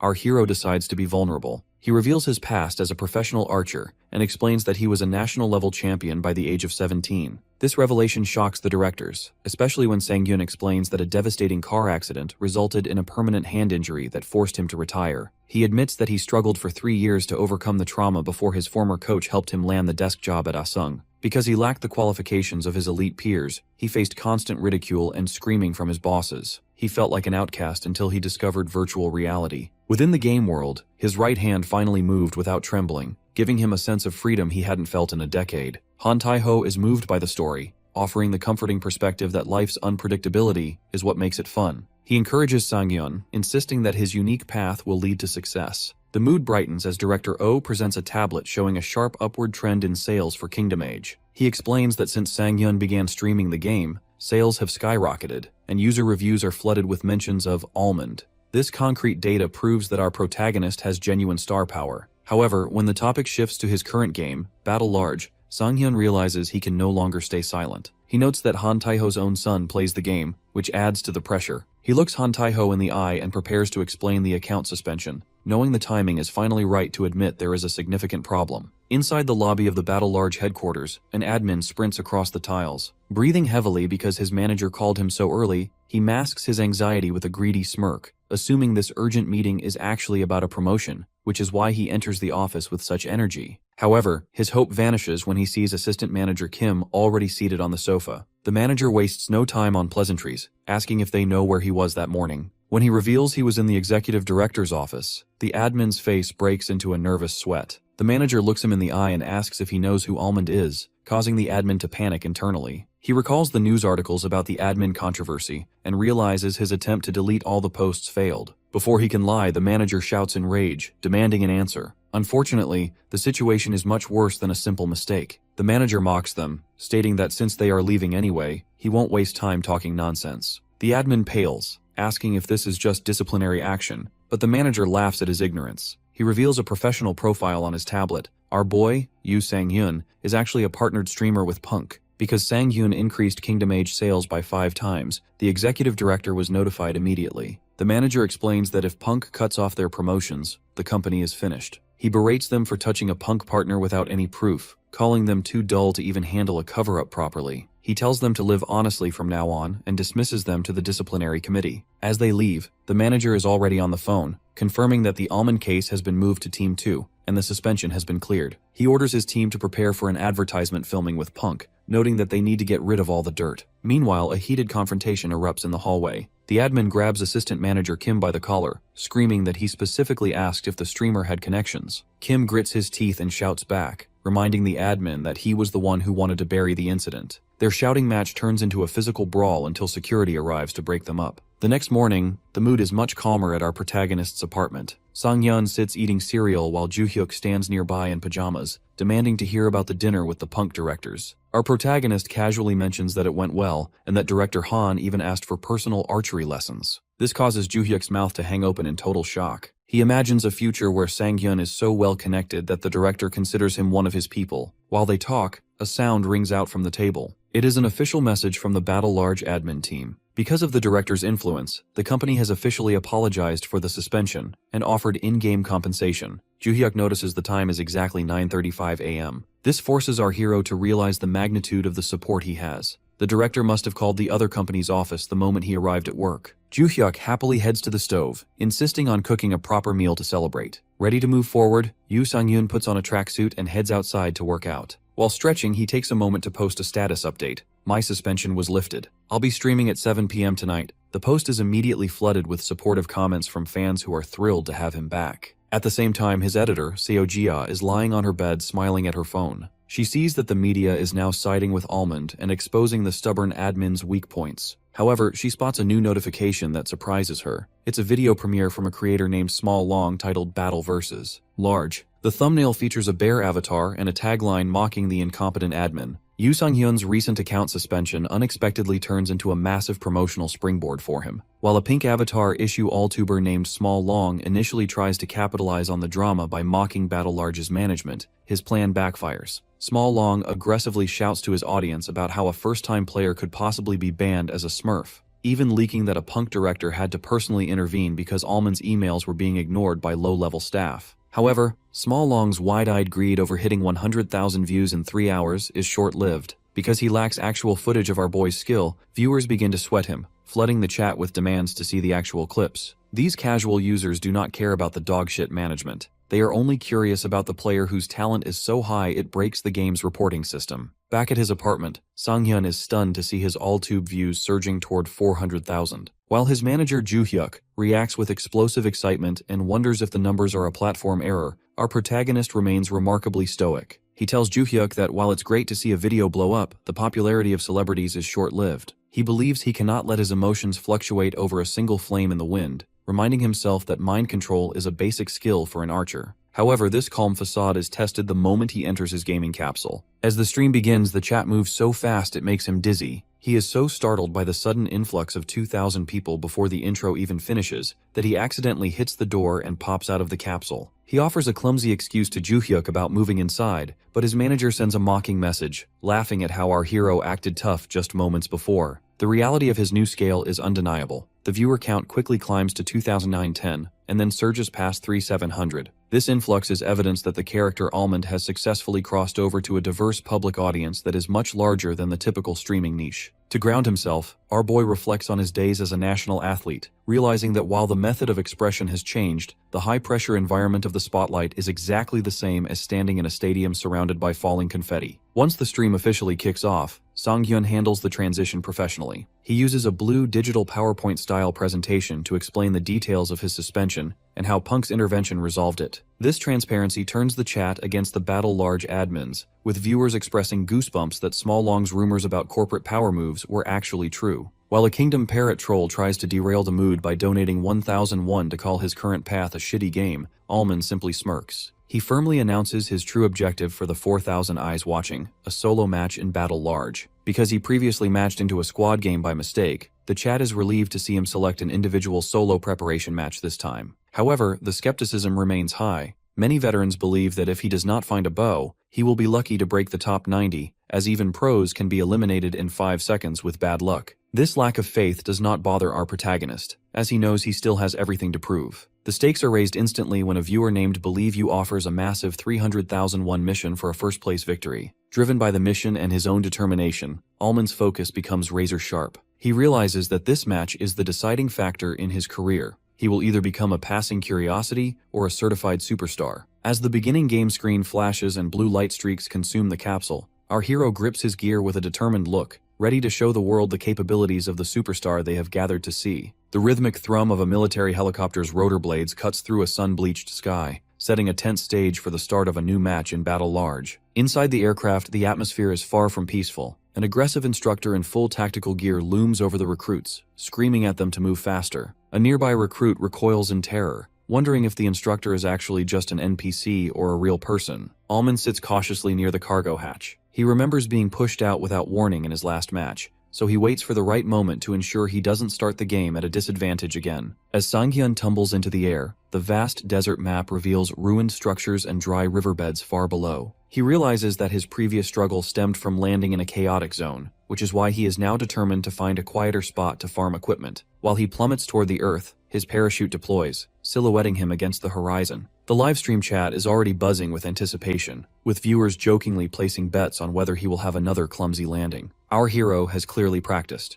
Instead of rolling on the floor, he hits the ground in a perfect superhero landing. This impressive improvement earns him a wave of praise and a donation from a fan, signaling that his skills are already evolving. Once on the ground, Sang-hyun heads toward a small, isolated stone building to find his first weapon. The area is deserted, allowing him to loot in peace. His luck continues when he finds a modern compound bow resting on a crate. While the chat teases him for being unlucky enough to find a weapon he actually likes, the playful mood shifts instantly when a faint rustle sounds outside. His senses are heightened, causing our protagonist to spin around immediately. He spots an enemy silhouette approaching and decides to take the initiative. Sang-hyun doesn't just wait for the fight to come to him. He sprints through the building and leaps through a window into the open air. He catches a nearby player completely off guard. The enemy barely has time to process the sight of a man flying through the air with a bow before Sang-hyun releases the string. The arrow streaks through the air and strikes the enemy directly in the head, resulting in an instantaneous elimination. This high-speed play stuns the chat, especially when a donor points out that Sang-hyun judged the target's location based on sound alone. Even his manager Juhyuk is watching from the real world,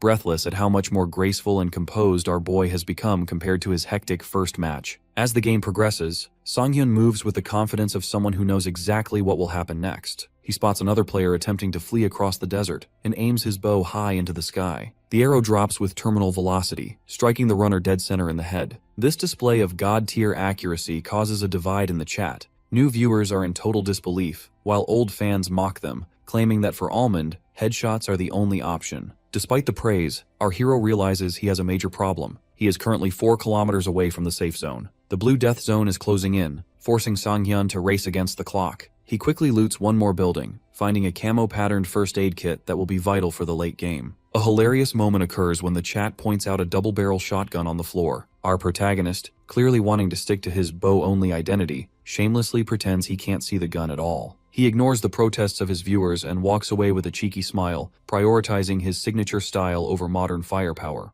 The race against the environment becomes brutal as the blue energy field overtakes him. Sang-hyun grits his teeth against the pained feedback of the toxic air, using an energy drink to boost his stamina. As he nears the shimmering wall of the safe zone, he witnesses the chaotic reality of the bronze rank he's playing in. He watches a motorcyclist flip over a boulder in a spectacular accident and hears other players screaming for medics or fighting over a single bicycle. Our hero stares at the frantic, clumsy behavior of his opponents in total bewilderment. He realizes that while he faced elite squads in his first match, he is now surrounded by players who can barely aim or drive. As the safe zone shrinks rapidly, the sky chokes with blue electrical streaks and lightning, while the air fills with the thunderous gunfire and massive explosions. In the ruins below, tension reaches a breaking point. One player, clutching a handgun and dripping with sweat, screams in a panic for others to stay back. His opponent is equally bewildered, shouting back that starting a fight in the middle of a collapsing zone is total insanity. Almond is jolted into action when a stray bullet slams into the wall right beside him. As he ducks behind a stone pillar, his stream chat explodes with laughter, mocking the bronze rank logic where players would rather brawl than survive. Sang-hyun realizes he cannot wait for the situation to resolve itself. He decides that when you are in a shithole, you have to play by the shithole's rules. Our protagonist readies his compound bow, catching the attention of an enemy sniper. The attacker is stunned that an archer is not only running through open sand, but is actually managing to aim a headshot while mid-sprint. The situation turns dire when the remaining players realize how dangerous Almond is. They stop fighting each other and turn their guns toward him, surrounding our boy in the center of the ruins. While the chat panics over a 4-on-1 standoff in a solo match, Sang-hyun reaches for a fletched arrow and smirks. This high-pressure environment feels surprisingly familiar to him. This sense of familiarity stems from a vivid flashback to his youth at the athlete's village. Because his personality was milder back then, Sang-hyun is often adopted by national-level soccer and basketball seniors. These elite athletes have an extreme way of showing affection, often dragging him into grueling matches during his lunch breaks. Whether he is collapsing on the soccer field or failing to find a three-pointer screen on the basketball court, the young archer is constantly exhausted and overwhelmed. The turning point comes when his seniors realize he is too paralyzed by the number of defenders. One senior athlete screams at him that since there is no one to pass to, he has to feint them. Archery is a sport where there is no one to trick but a judge, so the concept of fooling an enemy is completely foreign to him. His mentors teach him that he does not need to physically outrun his opponents, he just has to create a moment's gap by faking his movements. They warn him that he cannot half-ass the act. He has to be genuine by coordinating his gaze, the lean of his waist, and his steps to fool a pro. Young Sang-hyun takes the advice to heart. During a soccer match, he executes a sharp, focused feint that throws a national-level defender completely off balance. He manages to launch the ball into the net, leaving the pros in absolute disbelief that a crazy archery brat has actually tricked them. Although he initially thinks this knowledge is useless for an archer, he realizes its true value today. Back in the game world, our protagonist utilizes these athletic instincts. As gunshots erupt, he dives to the sand and lies on his back. While the enemies are distracted by their own confusion and shouting at each other for trolling, Almond uses the opening. He looses an arrow with a brilliant flash, striking an enemy in the forehead. A system banner immediately flashes, confirming a double kill and bringing the player count down to 74. As the dust settles, our boy stands up and exhales a long, relieved sigh. He is gasping for air and kneeling in the sand, noting that his HP is dangerously low. Because he spends so much time farming supplies only to have his health shredded in one chaotic fight, he feels a bit of frustration. He begins applying a first aid kit, though he grumbles that the game is far from easy. Meanwhile, the perspective shifts to the real world, where Kim Joo-hyuk stares at his laptop in a state of shock. His eyes widen as he sees the live viewer count hit a staggering 5,205. He leaps from his seat, clenching his fist in triumph. Joo-hyuk reflects on his time in the corporate marketing department,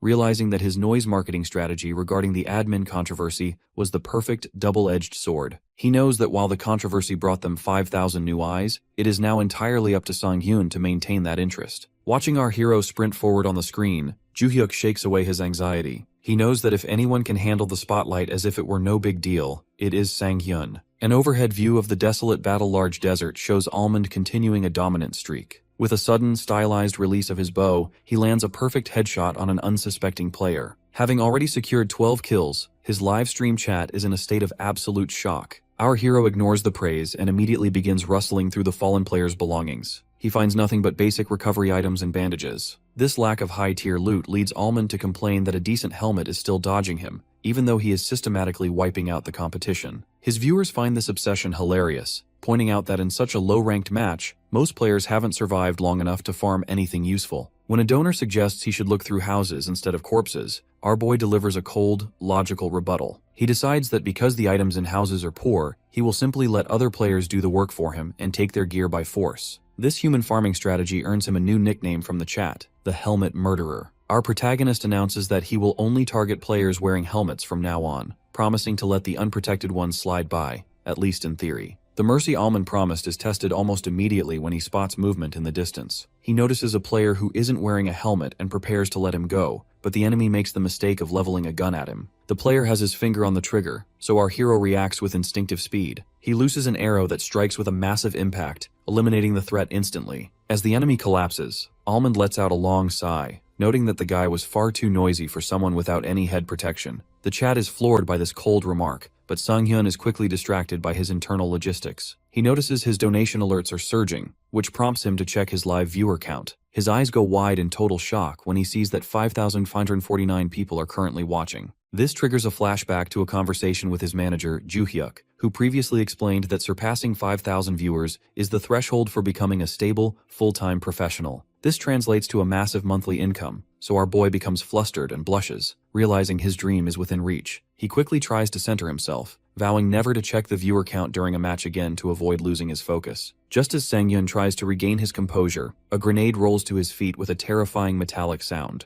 This is the work of a notorious stream sniper named Bubble Sniper. These snipers are a common plague on the Tribe platform, specifically targeting the streamer Bubblegum to ruin his matches. Bubble Sniper, lurking behind a tree, assumes Almond is just a small fry, and decides to eliminate him with a single grenade to clear the way for his true target. He primes the grenade perfectly, so Almond only has 2 seconds to react once he notices the reflection in his eye. The sniper expects a quick kill, but our protagonist performs a feat of high-speed physics that leaves the audience in disbelief. In a blurred motion, Almond uses his compound bow to strike the rolling grenade with an arrow at point-blank range. Instead of exploding, the grenade is launched back through the air at a 45-degree angle. Bubble Sniper, who is already walking away in satisfaction, is startled by a whistling sound. He looks up in terror just in time to see his own grenade falling directly onto him. A massive explosion consumes the sniper, launching him into the air and leaving him soot-covered and battered in a crater. Almond walks over to the fallen sniper and looks down with a professional focus. He is delighted to see that the enemy was actually wearing a helmet. Before the terrified Bubble Sniper can even plead for his life, Almond releases a final arrow to secure the elimination and claims the military helmet for himself. The chat explodes in total confusion, unable to understand how he deflected a grenade with an arrow. Our hero explains it casually, stating that it was simpler than you think. He treats the grenade like a soccer ball, explaining that by hitting the bottom edge at a specific angle, he was able to kick it back to the sender. With his new gear equipped, Almond realizes the blue zone is shrinking again. He begins a high-speed sprint across the ruins, systematically picking off the remaining players. A rapid montage shows him landing mid-air shots and low-angle snipes, quickly bringing the player count down from 19 to just 5. The final safe zone is now a lush forest area, and our protagonist looks out over the field with a sharp, confident smile, ready to end the match for good. However, the final obstacle appears on the horizon. The famous streamer Bubblegum is already there, hidden in a ghillie suit and aiming a high-powered sniper rifle directly at the path Almond must take. Despite confident talk about taking first place, viewers mercilessly mock him. Because his historical win rate is a dismal 0.04%, the chat floods with jokes and small donations intended to tease his lack of skill. This skepticism infuriates the streamer, but he tries to stay focused, believing that his high ground position and excellent equipment finally give him a real shot at a chicken dinner. Suddenly, peace shatters when 3 distant players appear in the ruins. Bubblegum fumbles with his sniper scope, realizing that wiping them out puts him in an immediate 1v1 for the win. Chat remains doubtful, predicting he will miss every shot and blame bad luck as usual. However, he manages to prove them wrong for a fleeting second. He squeezes the trigger, and an explosion fills the frame as he lands a perfect one-shot elimination on a red-haired player. Even Bubblegum can't believe he actually hit the target. Emboldened by rare success, Bubblegum tracks the next target, but before he can fire, another player falls face down in the dirt. A golden banner reveals that Almond has secured the kill instead. This shift in luck causes the chat to howl with laughter, noting that the legendary Bubblegum has returned to his usual form of failing to secure the win. Infuriated by the kill steal, Bubblegum scans the ridge and spots a player holding a compound bow. Bubblegum is baffled that someone would use a bow this late in the game, but confusion turns to a strange chill when he realizes Almond is looking directly into his sniper scope from a massive distance. Strangely, it feels as though they've met eyes across the desert. Bubblegum tries to dismiss the intimidation, racking his rifle bolt and aiming at the standing target. He mocks Almond internally, believing the archer is a total newbie who doesn't understand that an arrow can't possibly compete with the range and velocity of a sniper rifle. Bubblegum fires his rifle with a confident remark, but what happens next defies the game's logic. As the bullet streaks toward its target, Almond releases a black-tipped arrow that travels on a downward arc. In a spectacular collision of metal and light, the arrow strikes the bullet directly in midair, causing an explosion of fragments. Bubblegum is left staring at his screen in total shock, wondering where his bullet went, while his chat begins to suspect he's encountered a bug or a god-tier player. Refusing to believe what he saw, Bubblegum cocks his rifle for a second attempt. However, as he looks through the scope, he sees Almond running through the open field while drawing a new arrow. Another explosion fills his view as Almond successfully counters him again. By the third time this happens, the chat realizes this isn't luck. It is pure, terrifying skill. Bubblegum is now visibly trembling, realizing that Almond is neutralizing his superior firepower with nothing but wood and string. Almond suddenly vanishes into the ruins, forcing Bubblegum to scan the windows in a panic. The hunter becomes the hunted when Almond suddenly appears in the scope's crosshairs, aiming his bow directly back at the sniper. Before Bubblegum can react, Almond releases a shot at point-blank range. The arrow shatters the glass of the sniper scope, piercing through and resulting in a splash of blood. Bubblegum is eliminated in third place, leaving him slumped in his gaming chair in the real world, utterly defeated. Despite the loss, Bubblegum is so captivated by the bow guy that he decides to spectate the final match alongside his 50,000 viewers. Back in the game, Almond is seen kneeling in the grass, surrounded by arrows. Our boy casually remarks that because a sniper rifle and a bow have similar firing rates, he figured the counter would work. Viewers are losing their minds over his nuts logic, while Almond explains that he'd rather take control of the fight than leave his life in the opponent's hands. Because of this flashy performance, donations begin to flood the screen, including a massive 300,000 won from a fan. Our protagonist acknowledges the support, but quickly refocuses, knowing there is exactly one person left. He notes that the final opponent is being dangerously quiet, suggesting they are steeled and waiting for the perfect opening. Our hero lies flat on the ground, listening for the faintest rustle of movement. Suddenly, his eyes sharpen as he detects a sound. He springs into a crouch and pivots toward a distant stone wall, drawing his bow. Although the viewers can't see anything, Almond fires an arrow that travels through the air and strikes an enemy in the helmet. The enemy reels back, shocked that their hiding spot was discovered. Almond realizes the opponent wasn't actually a cool-headed pro, they simply had a lucky location. Desperate, the enemy begins spraying a submachine gun, hitting Almond in the shoulder. Our boy remains calm, dismissing the attack as having no aim. However, the situation becomes annoying as the enemy retreats behind cover. Our protagonist notices the final player is wearing a heavy, legendary golden brown helmet. Because this unbreakable gear can survive a direct headshot, Almond realizes his usual one-hit victory won't work. Our protagonist admits the situation is annoying. He doesn't let it discourage him for long,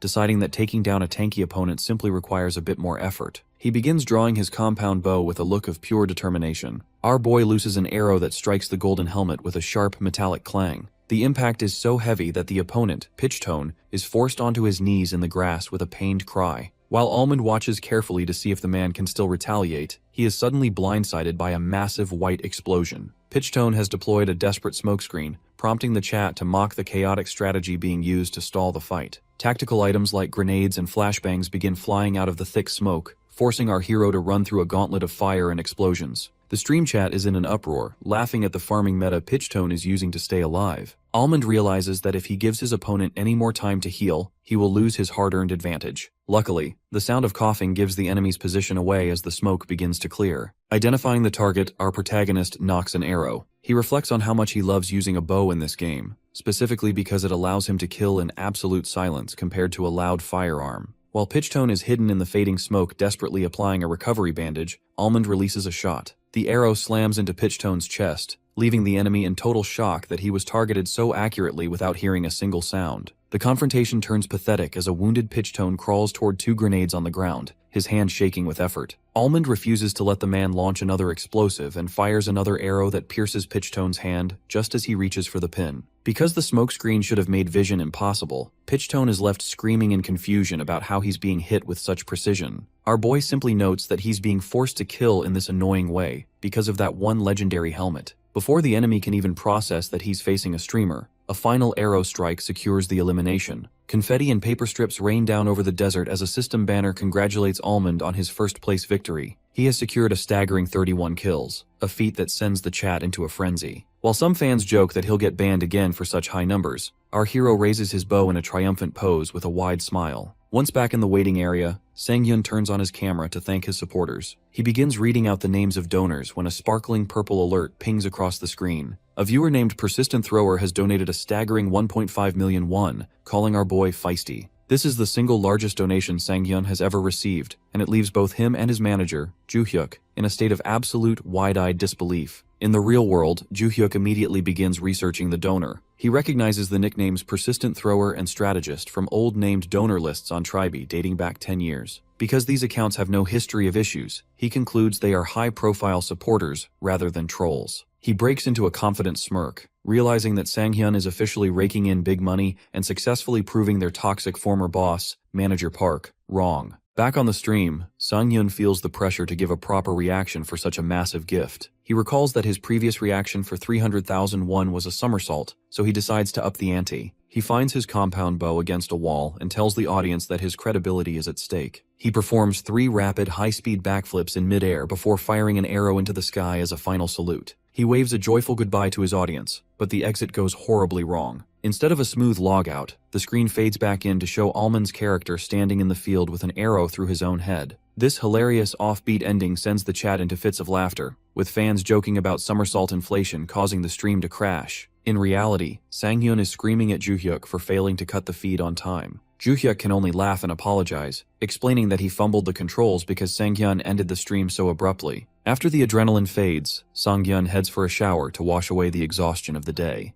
As water drips in the bathroom, he reflects on the match. He realizes that even in a bronze rank game, victory wasn't perfect, and the grenade encounter was a wake-up call. He stares at his reflection with an intense, determined gaze, vowing to improve his skills before he reaches the more difficult diamond ranks. Later that evening, Joo-hyuk interrupts his thoughts to ask if a streamer named Bubblegum is famous. Sang-hyun, who used to watch Bubblegum for comfort during his darkest corporate days, confirms that he is a huge fan. Joo-hyuk reveals that the sniper Almond faced at the end of the match was actually Bubblegum himself. He shows Sang-hyun a clip of the famous creator spectating Almond's gameplay in front of 50,000 viewers, praising his incredible bow skills and refusing to believe it was only Almond's second game. While Joo-hyuk is thrilled by the big exposure, Sang-hyun becomes quiet and retreats to his bedroom. Lying in the dark, he feels a strange mix of emotions. He is touched that the person who inspired his new career finally knows he exists, but he feels a bit upset that the moment was likely only special for him. He decides to check the community forums to distract himself, only for his face to light up with shock as he discovers a new post that has become a hot topic. He remains frozen in bed, struggling to believe his own eyes as the reality sinks in. This is no dream.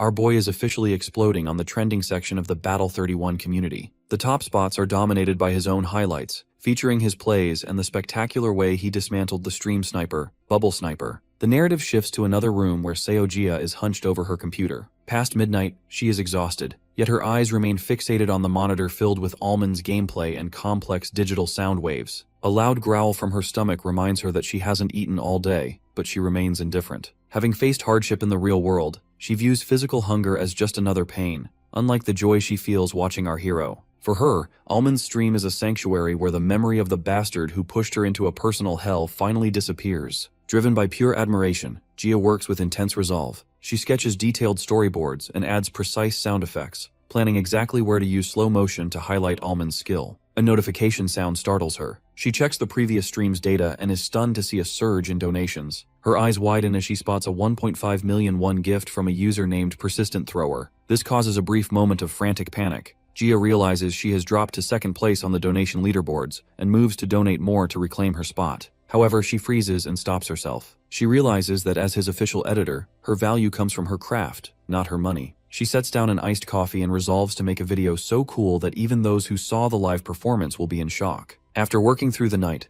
Jia falls asleep at her desk just as the sun begins to rise. She sends a final message to Joo-hyuk at 7:30 a.m., confirming the upload before falling asleep. Shortly after, the notification bell rings out for thousands of subscribers, signaling the premiere of a new video. The AllTube chat is immediately flooded with fans who find the 5-minute wait to be the longest of their lives. Inside the apartment, Joo-hyuk and Sang-yeon watch the monitor together. Joo-hyuk is incredibly excited, noting that the chat is moving so fast it feels like the fans are trying to smash the digital door open. With nearly 1,500 people waiting, Joo-hyuk moves nervously, wondering if the video will meet the hype. Our protagonist, however, remains calm. When Joo-hyuk asks how he can be so stoic, Sang-yeon simply notices that the video has finally started. The video opens with piano music and artistic visuals, which surprises our hero. He realizes that while the music is soft, it creates a strange, lively harmony with his gameplay movements. Sang-yeon can feel the high quality of the directing. Jia has adjusted the tension, making the content accessible even to those who aren't gamers. The highlight reel reaches the 4 vs 1 defense sequence. Seeing it from a third-person perspective, our boy realizes how foolish his enemies looked while yelling in panic. The chat erupts with laughter, and Sang-yeon notices that the vibe feels more intimate and familiar than the chaotic livestream.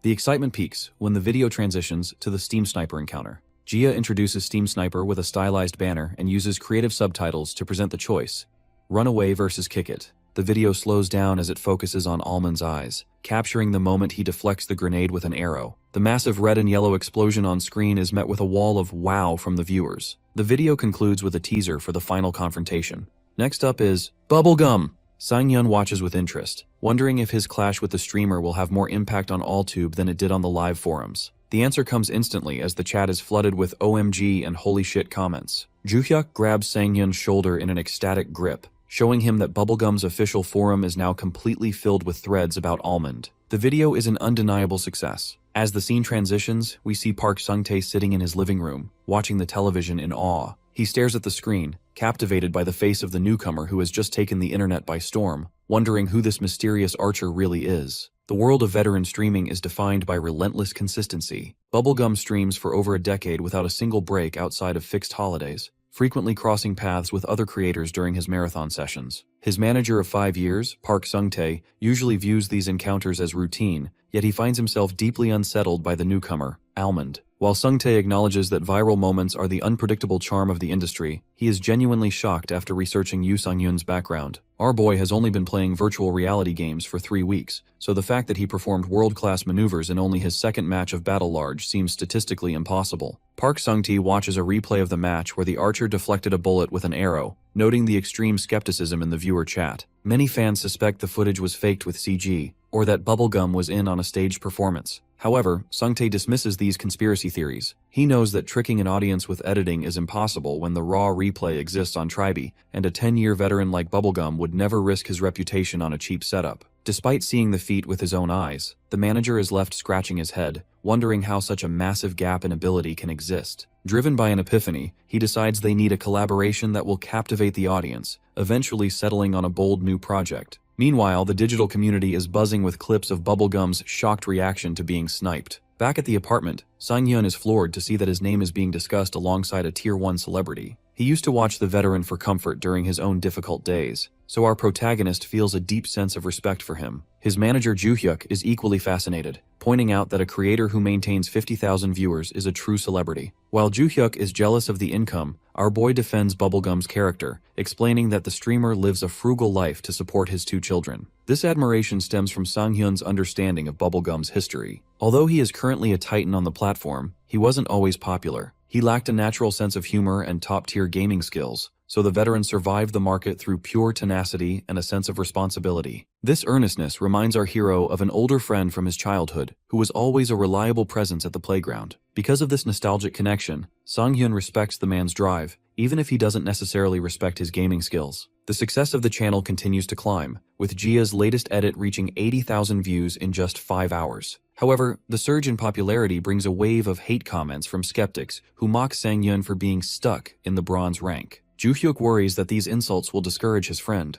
but our boy remains remarkably unfazed. He grew up without a family, so shallow personal attacks don't affect him. Instead, he views the animosity as ammunition to fuel his growth. This mental fortitude actually makes Joo-hyuk realize why their former boss, Manager Park, was so intimidated by him. It's hard to control someone who doesn't falter in the face of hostility. To silence the doubters, Sang-hyun decides he needs to escape the lower ranks immediately. Virtual games consume a massive amount of stamina, so Joo-hyuk worries about the physical toll of increasing the match count, but our protagonist dismisses the concern. He believes that being called a genius while still in bronze is the real problem. Just as they begin planning a training schedule, Joo-hyuk rushes into the room with an urgent email from Bubblegum's manager. The proposal is for a salvation project, where Almond would teach the veteran how to play, but it comes with a steep condition. The collaboration can only happen once Sang-hyun reaches the diamond rank. Diamond is a prestigious level that is notoriously difficult to obtain, but our hero doesn't hesitate. He clenches his fist with determination, realizing that a difficult goal only makes him more fired up. To kickstart this mission, he launches his stream at 3 p.m., an unusual time that catches his fans off guard. The channel is growing so fast, nearly 1,000 people tune in immediately, many of them joking that they are skipping work or school to watch. Almond appears in his capsule with a friendly smile, ready to drop a bombshell on his audience. He officially announces his goal to reach Diamond, which leads to a hilarious linguistic misunderstanding in the chat. Diamond and Almond are homonyms in Korean, so the fans initially think he's making a dark joke. With a confident smirk, our hero declares that he plans to reach the elite diamond rank in just 2 weeks. This announcement triggers an absolute meltdown in the livestream chat. Because diamond requires being within the top 0.5% of the entire player base, the viewers are convinced our boy has lost his mind. They point out that even a legendary player like Jeonjappa took a full month to achieve that feat, making Sang-hyun's timeline seem like a total impossibility. Despite the skepticism, our protagonist remains unbothered, calmly explaining that it is theoretically possible according to his calculations. The chat continues to mock him, noting that he would have to rank in the top 10 for every single match to succeed, a task even professionals find daunting. While a wall of laughter and accusations of clickbait flood the screen, Sang-hyun internally acknowledges the absurdity of his claim. He knows he is a newcomer with only 2 games under his belt, which is why nobody believes him. However, as he recalls his record-shattering score in the tutorial, his gaze sharpens. Breaking records is nothing new for him, and rather than feeling pressured, he feels a surge of excitement. This electrifying tension is something the former athlete has yearned for, and with this he officially begins his climb. Back in the real world, Kim Joo-hyuk is clutching his tablet and screaming in disbelief. He watches the footage of Sang-hyun's clumsy parachute landings and questions the logic of trying to maintain a top 10 streak. As a strategist, this high-risk, high-return style makes Joo-hyuk's head spin. However, his frustration slowly turns into a newfound respect. He realizes that the aloof, content in the middle version of Sang-hyun he knew from their toxic office was just a mask. Seeing his friend's determined gaze, Joo-hyuk decides to stop playing it safe and fully back the play. Our manager decides to lean into the chaos by fueling the rumors on community forums. Because he has total faith in Sang-hyun's skill, he starts spreading the word that Almond is going for a world record. While his own phone rings with missed calls from his parents, Joo-hyuk ignores the pressure of his personal life to focus on the dream they've started together. He whispers words of encouragement to the monitor, resolving to increase the stakes so they can secure an even bigger return on this massive gamble. Returning to the game, Almond is immediately asked for a winning strategy. He gives a bright smile and announces he is heading straight for the arsenal. This choice causes another explosion of concern in the chat, because the arsenal is a notorious death trap in the early game. Viewers assume he is going there to find a gun, but our boy insists he is sticking with his bow. He kicks open the heavy doors and enters a dark hallway filled with players engaged in a messy, itemless brawl. Because the other players are distracted by the fight, Sang-hyun spots a set of throwing knives on a metal table. Before he can grab one, a hooded enemy seizes his wrist and claims the loot. Without missing a beat, our protagonist delivers a powerful upward kick to the man's chin, forcing him to stagger back in pain. As the enemy clutches his jaw, Sang-hyun throws a knife into the air, launching it like a projectile. The knife pierces the enemy's forehead, resulting in an instant elimination. The chat is stunned by this home run play, wondering if our hero has a background in baseball. A flashback reveals that back in the athlete's village, a senior baseball player used to drag young Sang-hyun out to practice pitching. Even though he was an archer, the genius's throw he developed back then is now paying off. A viewer donates 5,001, correctly guessing that Sang-hyun chose the arsenal because skilled players have a massive advantage when nobody has found proper equipment yet. Almond confirms this, stating his goal is to eliminate as many players as possible before they can arm themselves. The carnage continues as our hero senses an enemy cocking a shotgun nearby. He dives sideways to dodge the blast and lunges forward to eliminate the attacker at close range. After clearing the stone corridors of threats, Almond finds himself standing before a massive pile of high-tier rifles and pistols. Instead of equipping the weapons, he grabs a fuel can and begins drenching the guns in gasoline. With a casual remark about the fuel's intended use, he tosses a lit bottle onto the pile, incinerating the entire stock. The chat goes wild at this evil display of scorched earth tactics. By destroying the guns, Almond ensures that even if he can't use them, no one else will be able to challenge his bow later in the match. With the arsenal completely cleared out, our protagonist revs up a motorcycle and speeds into the desert ruins. A massive explosion silhouettes him as he moves toward the next area, having turned the most competitive zone into a graveyard. The match concludes with a golden victory screen. Almond has secured first place with a staggering 50 kills, making his 2-week diamond goal seem suddenly, terrifyingly plausible. The performance is so overwhelming that the live chat descends into a state of disbelief. Viewers who stepped away for even a moment to grab a snack are shocked to find the lobby already cleared. This incredible momentum triggers a flurry of donations, with fans jokingly ordering half-and-half servings of corpses and arrows. Amidst the celebration, some fans worry that our hero might be suspended again, simply because his stats look like those of a cheater. Luckily, our protagonist remains unbothered. He sits calmly inside his capsule, offering a polite smile and a brief thank you to his donors, before immediately diving into the next round. While Almond focuses on the game, his manager, Joo-hyuk, works tirelessly behind the scenes to maximize the channel's exposure. He hunches over his monitor, frantically clicking away to produce a stream of rage-bait articles and clips. Joo-hyuk's strategy leans into the controversy of Almond's 2-week diamond declaration to spark heated debates. Online sentiment is beginning to shift. People originally showed up to talk trash about a bronze scrub, but they are staying because the actual footage shows a level of dominance that is impossible to ignore. Joo-hyuk watches the rising metrics with a mix of sweat and nervous excitement, realizing he is essentially raising the bet in a high-stakes game of poker. He knows that if Almond succeeds, it will be a legendary victory. If he fails, the backlash from the haters will be catastrophic. Back in the virtual world, a new match begins with the deafening roar of a helicopter. Players plummet toward a ruined desert town, but Almond executes a perfect landing while others struggle with their parachutes. Our hero observes several players heading toward the first floor of a landmark known as the Arsenal. Since this area is famous for rare tactical gear, it becomes an immediate bloodbath. Our protagonist isn't interested in the high-tier guns everyone else is fighting over. He lands gracefully on a rooftop, clutching only a tactical knife, and prepares to intercept the scavengers before they can even arm themselves. The first victim, an enemy in a camo jacket, is distracted by a rusty door and never sees Almond coming. Almond lands gracefully and delivers a mid-air slash across the man's chest. The blade is dull, so the enemy doesn't die instantly, but the injuries are enough to leave him coughing and paralyzed on the floor. When a second player spots the scene and tries to flee in terror, our hero doesn't let him escape. He raises his arm with clinical precision and throws the knife, striking the runner in the back of the head for an instant elimination.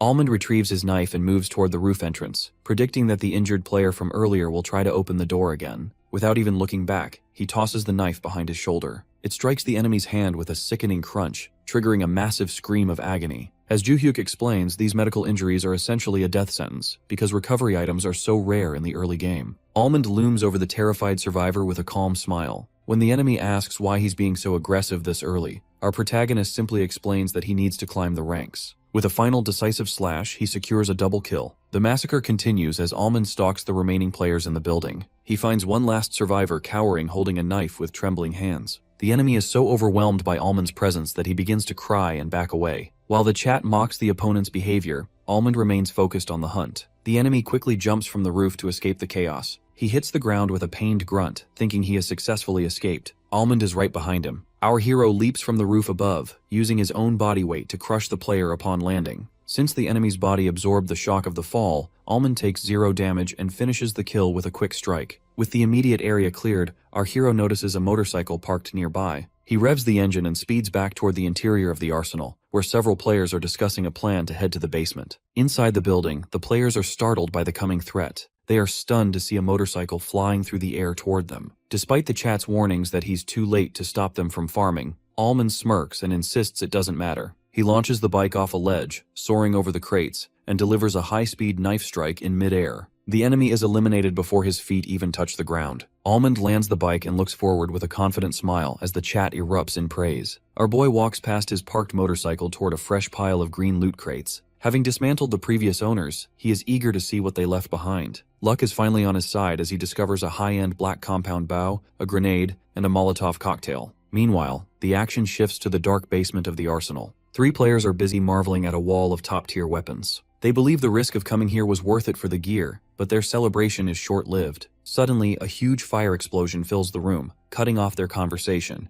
Almond has tossed his new Molotov cocktail down the hatch. The fire spreads rapidly through the metal hallway, turning the basement into a death trap. The players scramble in a panic as thick smoke fills the corridor, triggering a system damage notification. They rush toward the only exit, but the narrow metal staircase creates a bottleneck. As they argue over who is blocking the way, a golden elimination banner flashes on the screen. Our hero has landed a clean arrow in the teal-haired player's head, ending his run instantly. The survivor in the red mask tries to retaliate by firing a handgun up the stairs, but blinded by the smoke, he only hits the corpses of his own teammates. This confusion allows our protagonist to maintain his dominant position, while the last player in the yellow jacket scans the smoky darkness with a sniper rifle, wondering where the arrows are coming from. The camera focuses on Almond's intense blue eye. Using his high-speed movement skills, our hero performs a blurred maneuver at the top of the stairs. He looses a black-tipped arrow that streaks through the air on a high arc. It descends perfectly onto the red-masked enemy, resulting in a blood splatter and a double kill. The player in the yellow jacket is left in total shock, unable to even see his attacker through the fog. He huddles behind a pile of crates, hoping the silence means Almond has moved on. Unfortunately for him, our boy is one step ahead.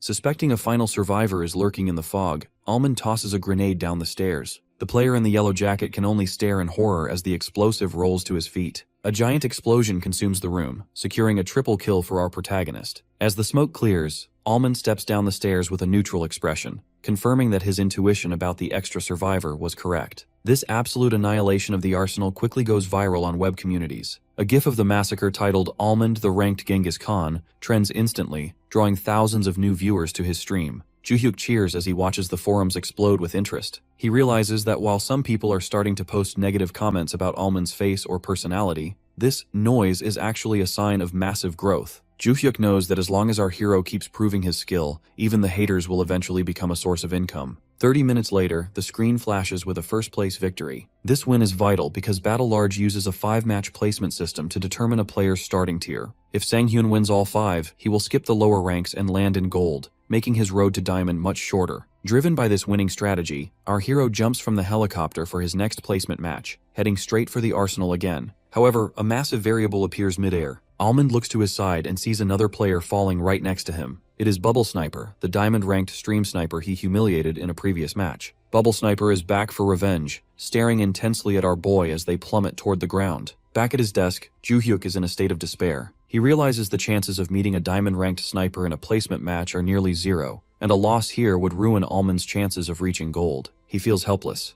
watching the most important moment of their new career go down from the sidelines. But his fear turns into a grin when he sees Almond's reaction. Instead of being intimidated, our boy simply gives Bubble Sniper the middle finger mid-fall. Bubble Sniper laughs at the nutman's audacity, but Joo-hyuk finds his own resolve. He realizes his job is not to worry, but to make Almond's victory glorious. He begins typing rapidly, heading straight for the Bubble fan cafe to stir up trouble. By spreading the word that the infamous sniper is about to get cooked by a rookie, Joo-hyuk successfully drives the viewer count up to nearly 4,000. The stage is now set for a legendary showdown. As the two rivals dive toward the arsenal ruins in the desert below, Joo-hyuk watches with total confidence. He knows that this is not just a game anymore. It is the definitive end of the beef between the archer and the sniper. Joo-hyuk's aggressive marketing in the Bubble Fan Cafe keeps the digital community buzzing with anticipation. A provocative forum post claiming that the notorious stream sniper, Bubble Sniper, is about to be cooked draws thousands of curious eyes. While many fans doubt a Bo user can win, Joo-hyuk watches the viewer count surge past 4,000 with a smirk. He realizes this match is the perfect box office hit because it pits a genius newbie against a veteran troll whose skills are actually acknowledged. This high-stakes narrative causes the audience to swell to nearly 5,000 people just as the final placement match begins. As our boy falls through the sky, he realizes that a single mistake here will shatter his goal of reaching diamond in 2 weeks. He notices Bubble Sniper smiling nearby and understands the sniper aims to crush his momentum. While the chat mocks the sniper for stomping on talent,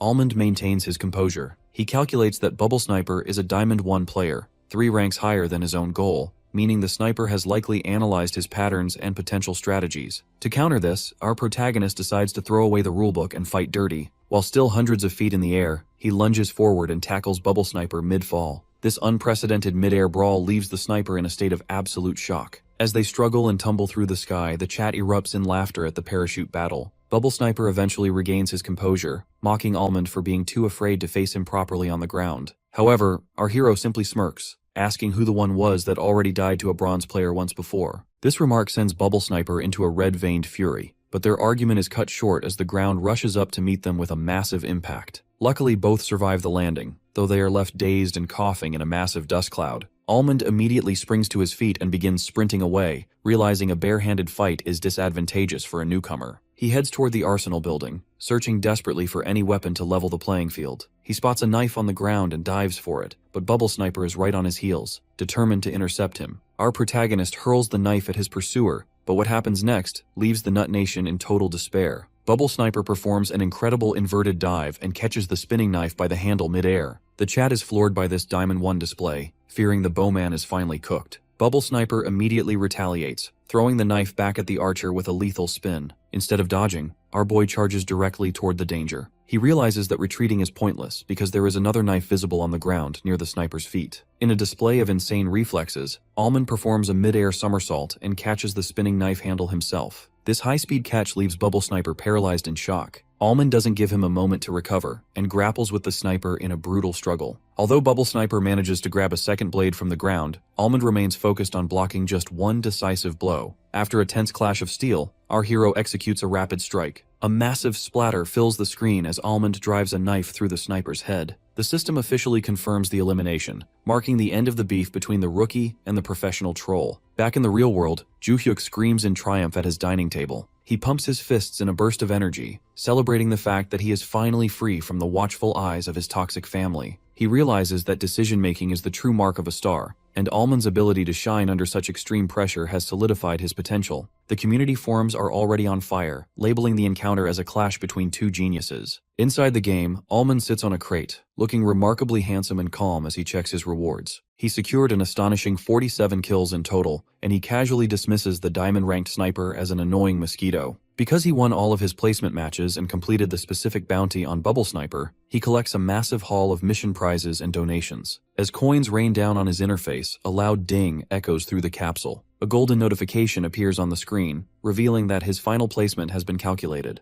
Our protagonist turns toward the check rank button, ready to see if his legendary performance was enough to skip the lower tiers entirely. Our boy remains calm and professional for the camera, though the live chat is a chaotic mess of skepticism. Viewers are convinced he'll land in Gold 1 at best, noting that even the legendary pro JJP started there, and they insist a platinum placement is simply impossible for a fresh account. Sangyun voices his intent to check the results before finishing his remaining missions, but internally, he feels a spike of anxiety. He worries that if the system truly caps new players at gold, he will fail his high-stakes platinum mission. With a sharp click, he presses the button, triggering a brilliant explosion of light. A silver emblem featuring a centered star appears alongside a fancy banner, Platinum 3. This impossible result leaves our protagonist in a daze, staring wide-eyed as stars and light surround his character. The chat logs erupt in absolute shock, alternating between disbelief and laughter. While some skeptics immediately claim it must be a bug or messed-up rank manipulation, others are forced to admit that the feat is real. Sangyun scratches the back of his head, bewildered by the sound he uttered compared to the frenzy of his fans. He quickly pivots, crossing his arms to lean into his new persona as an elite platinum player. With a bright smile and a thumbs up, he accepts the platinum mission rewards, playfully telling the viewers who bet against him that they are being punished as he metaphorically runs away with their folders of blue rewards. Just as Sanghyun prepares to end the stream, noting that the viewers are starting to catch on to his exit timing, a massive light eruptions across the screen. The streamer Miho, a popular creator, drops a huge 500,000 won donation, pleading with him to stay a bit longer. Our hero is visibly shaken, staring at the holographic interface with sweat on his face. He is more shocked by this massive donation than his own rank, marveling at the fact that streaming is such a hot field where people show this much support for an insignificant newcomer like himself. Touched by the gesture, his gaze sharpens. He resolves to keep his word and continue the grind toward Diamond for the sake of his fans. Meanwhile, in the real world, Kim Joo-hyuk leans back at his dining table, initially at ease now that the placement matches are over. His relaxation turns to concern as he scrolls through hit comments and all-tube shorts. He spots a growing thread accusing Sanghyun of foul play, with users demanding he be reported. Realizing that the fairness of the game is being questioned, Joo-hyuk's expression turns serious. He decides to protect his friend's reputation and begins typing rapidly, resolving to nip this in the bud by contacting the developers. Inside the Battle Large management office, a middle-aged executive in a green sweater smiles at the inquiry email from Walnut, Sanghyun's manager. He is impressed by the professional yet demanding tone behind the message. He explains to his subordinate that the rank isn't an error. It was determined by Lovey, an AI that analyzes playstyle. Because Almond used a restrictive weapon, maintained a high kill count, and engaged in minimal farming, the AI judged him worthy of Platinum 3. The executive realizes this controversy is good material, and instructs his team to prepare an email that doesn't just explain the rank,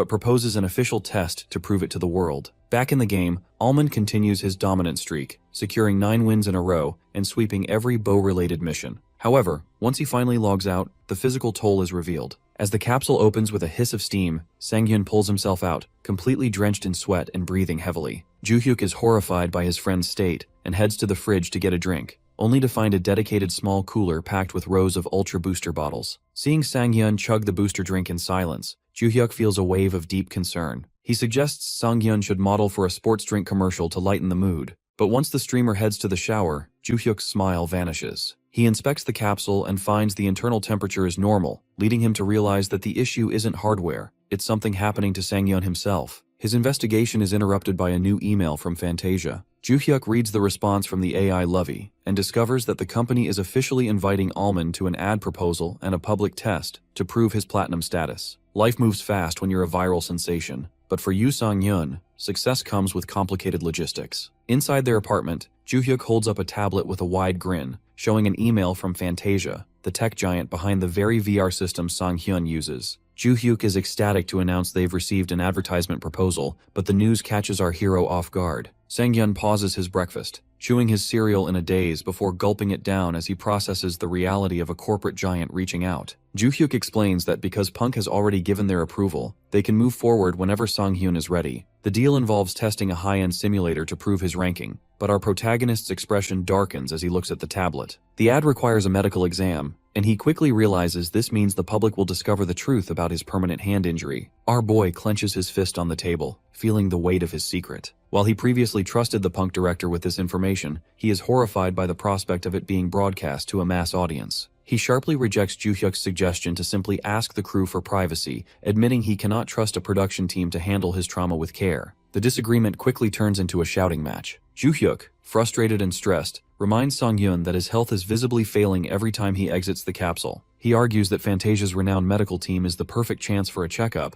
but our protagonist stubbornly insists he'll just go to a regular hospital. The tension peaks when Joo-hyuk asks if this hesitation is actually just a fear of his former corporate colleagues finding out about his condition. Sang-hyun slams the table with a loud crash, his gaze turning fierce and dark as he tells Joo-hyuk to watch his mouth. Stung by the conflict, Joo-hyuk storms out of the apartment, leaving a frustrated Sang-hyun alone to clench his trembling right hand in silence. To cool off, Joo-hyuk wanders the neighborhood and runs into Seo Jia struggling with a heavy trash bag. After helping her, he invites her to a breakfast of blood sausage soup. Jia is shocked when he also orders a bottle of soju, but she realizes from Joo-hyuk's dark mood that he's had a rough start to the day. As they drink, Joo-hyuk feels the weight of the morning's fight, though Jia notes that he looks like he's the one who needs the alcohol more than her. The conversation turns somber as Jia reflects on her own past office trauma. She notes that people who suppress their feelings without a word eventually implode, revealing that Sang-hyun was the one who taught her this. This makes Joo-hyuk realize that our hero likely understands the stakes of the ad.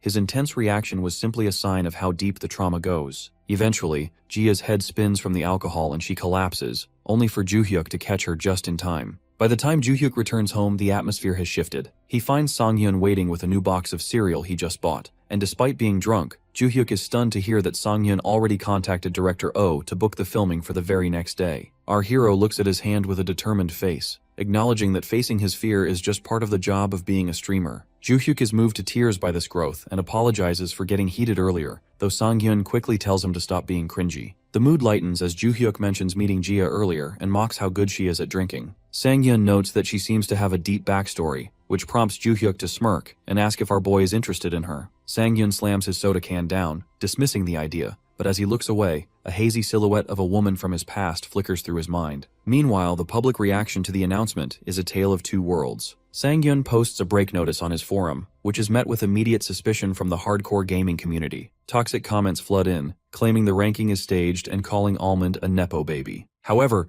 director Oh is unfazed when they meet at the filming office the next day. He jokingly tells Joo-hyuk that their legal department is ready to sue the bastards who post hate, encouraging the manager to screenshot everything. He explains that while gamers are sensitive about ranks, the broader public on major sites is reacting with excitement. As the shoot begins, Sang-hyun is whisked away to a mirror, where stylists marvel at his perfect skin and prepare his hair. Joo-hyuk watches with crossed arms, noting that today will determine if our boy is palatable to the massive mainstream audience. After a final hair check, Sang-hyun is ready in his outfit, looking sharp enough for an award ceremony. He stares at his reflection with wide eyes, finally about to step onto the stage. A bright spotlight shines on the dissolution analyzer holographic screen, signaling that Almond is officially ready for the test that could change everything. The scene transitions to the studio interior, where the host, Yu Hyeon, invites him to sit opposite her. During the final 30 seconds before going live, she leans in to remind him to stick to the rehearsal. Our hero looks at his cue card and realizes the show consists of a simple interview and a physical test to check for capsule abnormalities. After a nervous gulp from our protagonist, the clapperboard snaps shut to mark the start of the first take. Haeyeon begins the broadcast with high energy, framed by sparkles and flowers as she introduces the show's long history of breaking down famous guests through analysis. Because the program's content isn't fun unless the guest is famous,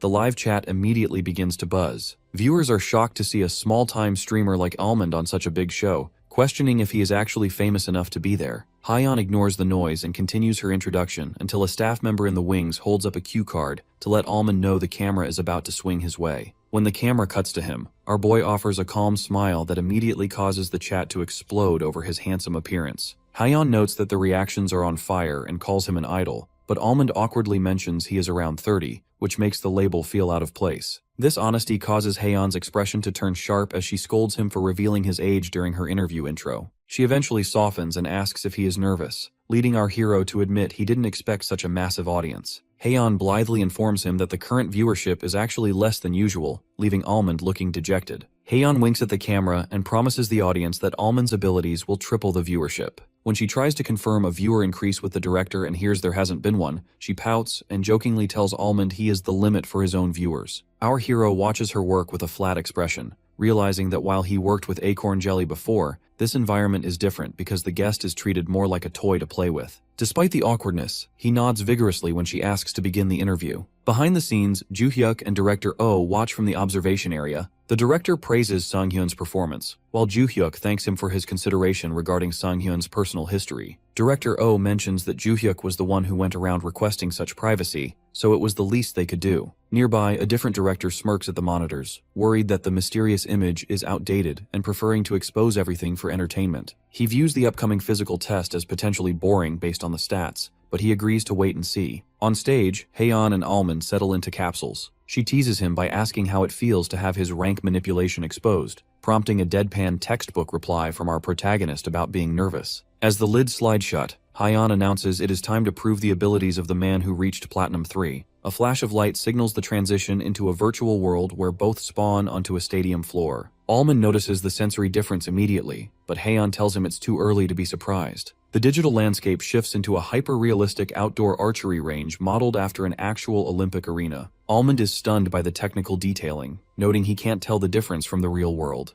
Haeyeon explains that this ambitious work uses Fantasia's latest techniques, prompting Almond to look for his manager before remembering he is in VR. When he is told to choose a bow, he selects a Wingwin Yaesus model and realizes the grip and stabilizer are indistinguishable from reality. Haeyeon asks if it's his first time shooting a professional bow, but our hero remains silent and draws the weapon with perfect form. This posture leaves Haeyeon in wide-eyed shock as she realizes his skill surpasses a typical pro. Almond looses an arrow that streaks through the sky and slams into the dead center of the bullseye. While the chat is impressed, Haeyeon remains frozen with her mouth open. When she finally recovers, she stammers about the technical detailing of the ad, but internally she is panicking because that practice shot was too perfect. She forces a laugh and tells him he's pretty good, but the chat mocks her for the understatement. Haeyeon winks at the viewers, asking if they want to see his real performance, only to be interrupted by the sound of the bowstring stretching again. Almond is already aiming. He releases a volley that sends 10 arrows into a tight group in the center of the target. In the control room, the director is sweating as he realizes all the arrows were shot within 1.2 seconds of each other, a feat that would challenge a gold medalist. The director questions how a mere streamer can have such abilities, while the chat demands an explanation for the lack of configurations or cheats. Almond looks at the target and asks if he should keep shooting,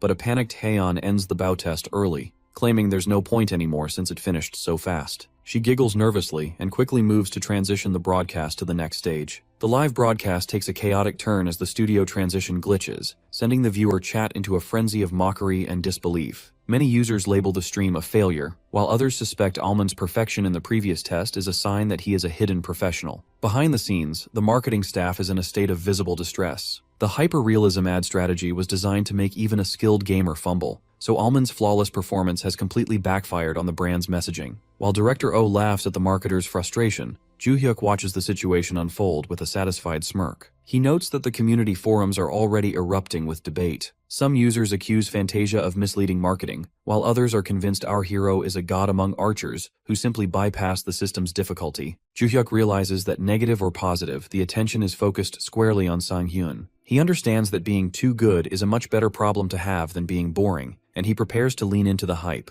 The broadcast returns to the host, Yoo Hyeon, who tries to pivot from the previous marketing fail by introducing a new challenge. She reveals that the fun is just beginning as they transition to a notorious trial called Stay Alive. As mechanical launchers descend from the ceiling, the chat recognizes the challenge as the same one the legendary pro Jeonjappa once dominated. Because the visual style of this arena is more game-like and less realistic, our protagonist experiences a momentary mental stall. His loading expression becomes an instant meme for the viewers, though he quickly snaps back to attention. Sang-hyun admits the transition feels different, noting that the arena no longer mimics the real world. Haeon uses this to emphasize the difference between Fantasia's hyper-realistic spaces and standard gaming environments. When she asks how he feels about the upcoming trial, our boy doesn't hold back. Despite knowing the difficulty, he casually states that he thinks the test will be easy. This bold trash talk sends the chat into fits of laughter, especially when he accidentally admits he watched Jeonjappa's record-breaking run beforehand. Haeon tries to bait him into insulting the pro, and Sang-hyun bites the hook completely, declaring that he expects to beat Jeonjappa's score. The trial begins with a 5-second countdown that leads into a sudden surge of blue light. As soon as the lights flash, a spinning sword flies dangerously close to our hero's head, forcing him to flinch. He realizes the arena is designed to be unfair, launching projectiles the second his vision returns. 4 large launcher tubes begin firing energy beams and metal greatswords with massive impact. Our protagonist is forced into a desperate high-speed sprint across the glowing grid, maneuvering through a blur of speed lines to stay alive. While Sang-hyun slides under beams and leaps over gaps,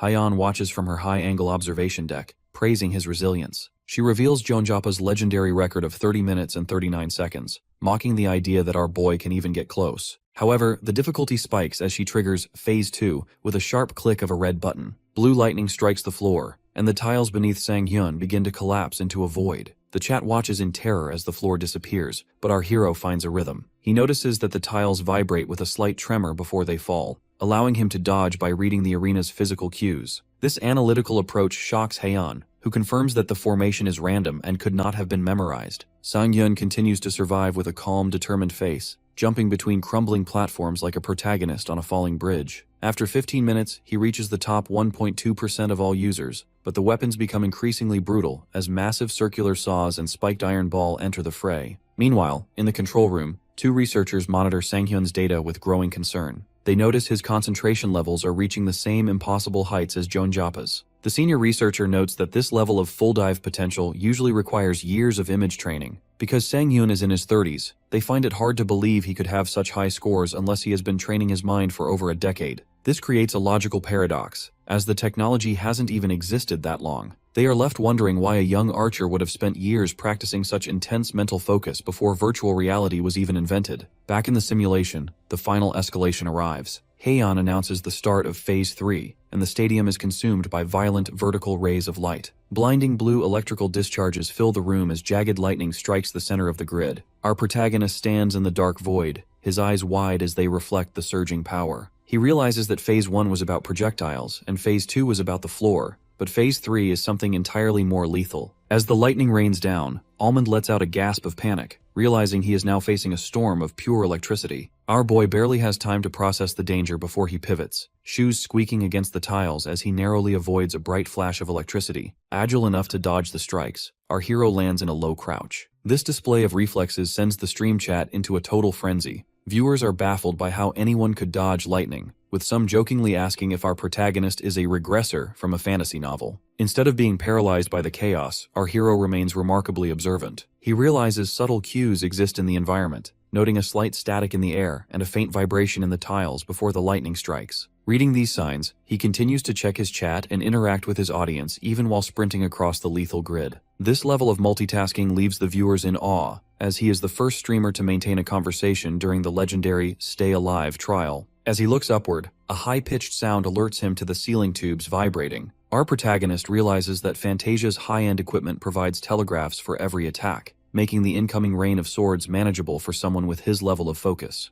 However, the arena punishes overconfidence. As Almond looks toward the floor, a hidden spring triggers with a sharp click, launching our boy high into the air. This sudden displacement leaves the audience howling with laughter, but the humor quickly turns to tension. The host, Yoo Haeon, notes that our guy is now trapped in midair where he cannot move freely. At the 18-minute mark, the game escalates the difficulty by launching a flurry of swords directly at his falling body. To the shock of everyone watching, the archer begins contorting his frame in midair, executing a high-speed aerial twist that allows the blades to whistle past him harmlessly. Haeon is so stunned by his grace that she decides to manually increase the difficulty, sending more throwing blades to converge on him simultaneously. In a move that defies logic, our hero reaches out and snatches a passing sword by the hilt mid-fall. With eyes glowing with determination, he spins in the air and uses the captured weapon to deflect the incoming projectiles in a blur of light. Our protagonist lands with a heavy impact, releasing a massive burst of energy that clears the remaining weapons from his path. While he exhales a sigh of relief, the perspective shifts behind the scenes to manager Joo-hyuk and a senior researcher. The researcher is baffled by Almond's biological data, specifically his VNS numbers,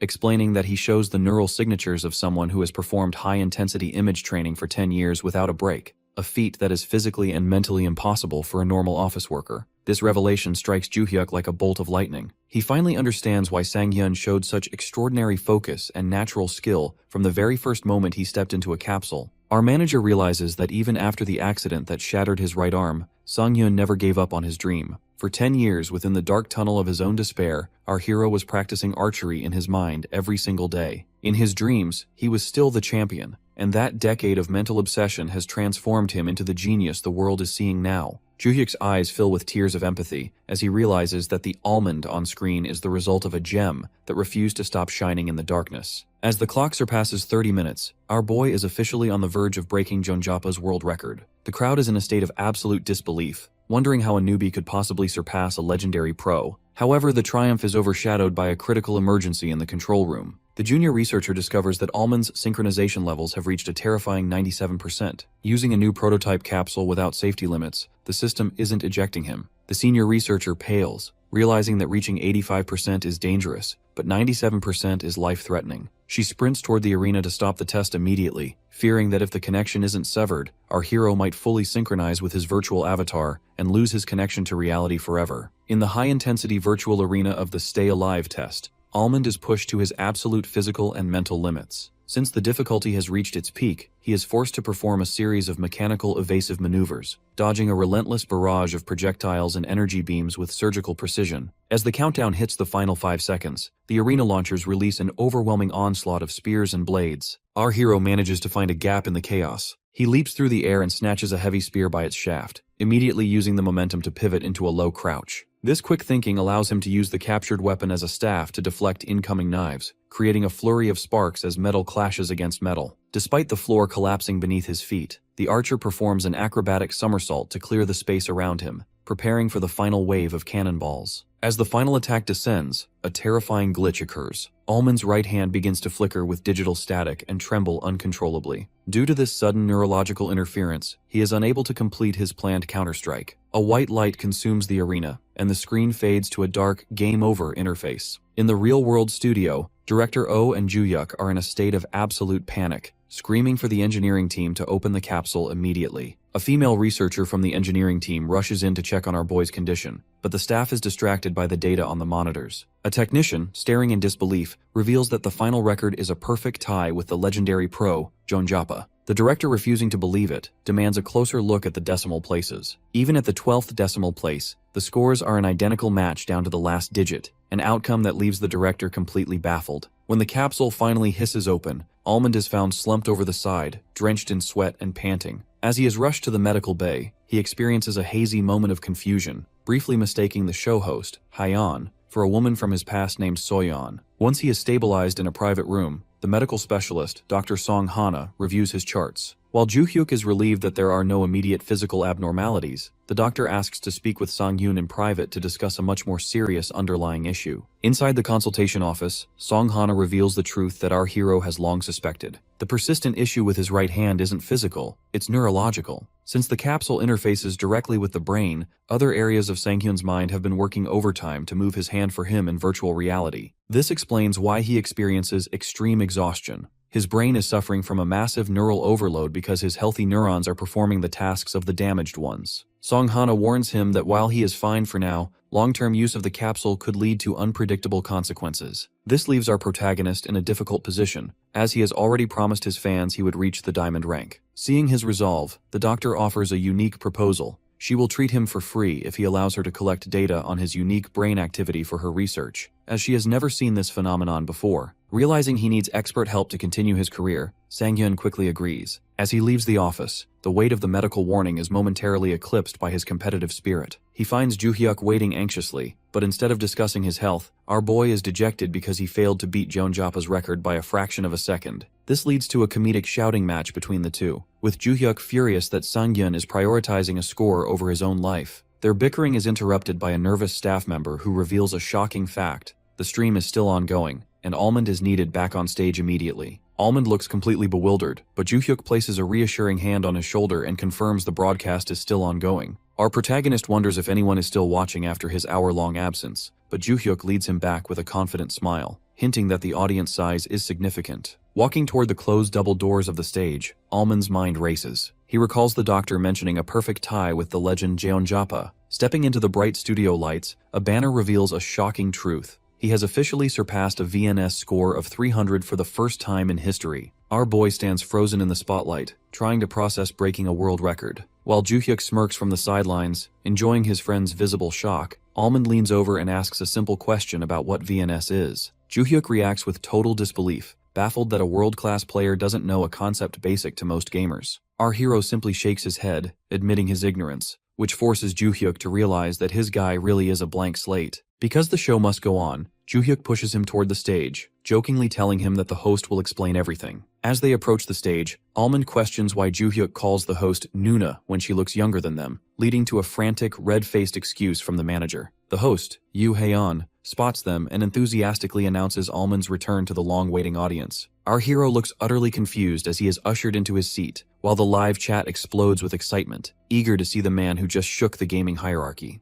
Hae-on tries to maintain her high energy, asking how he feels after his collapse, but Almond's flat, tired response makes the viewers laugh. They realize he has no idea how to match her idol-like intensity. When she officially congratulates him on the world record VNS score, confetti falls, but our hero interrupts the celebration with his recurring question about VNS. Hae-on freezes in total shock, her professional persona momentarily breaking as she realizes he truly doesn't know. The chat erupts, convinced this must be a scripted comedy bit. Hae-on reflects on the fact that Almond has only been streaming for 3 weeks, making it even more terrifying that he broke a legendary record without knowing the metrics. To clear the air, she uses a digital graphic to explain that VNS is essentially a measure of a player's virtual reality IQ, or APM. She reveals that while Jeonjapa held the previous record, Almond's performance just shattered it. Instead of being thrilled, our protagonist remains meticulous. He questions if the record is official, noting that Fantasia's machines and ambiguous standards might make it an unofficial first place. This cold logic leaves Hae-on laughing nervously. When she asks how he feels about beating a legend, Almond looks solemn and admits it is a shame. The studio is stunned by this response. Almond explains that an unofficial record is meaningless to him, comparing it to a mother simply thinking her son is number one. While the director and Joo-hyuk laugh at his perfectionism from the control room,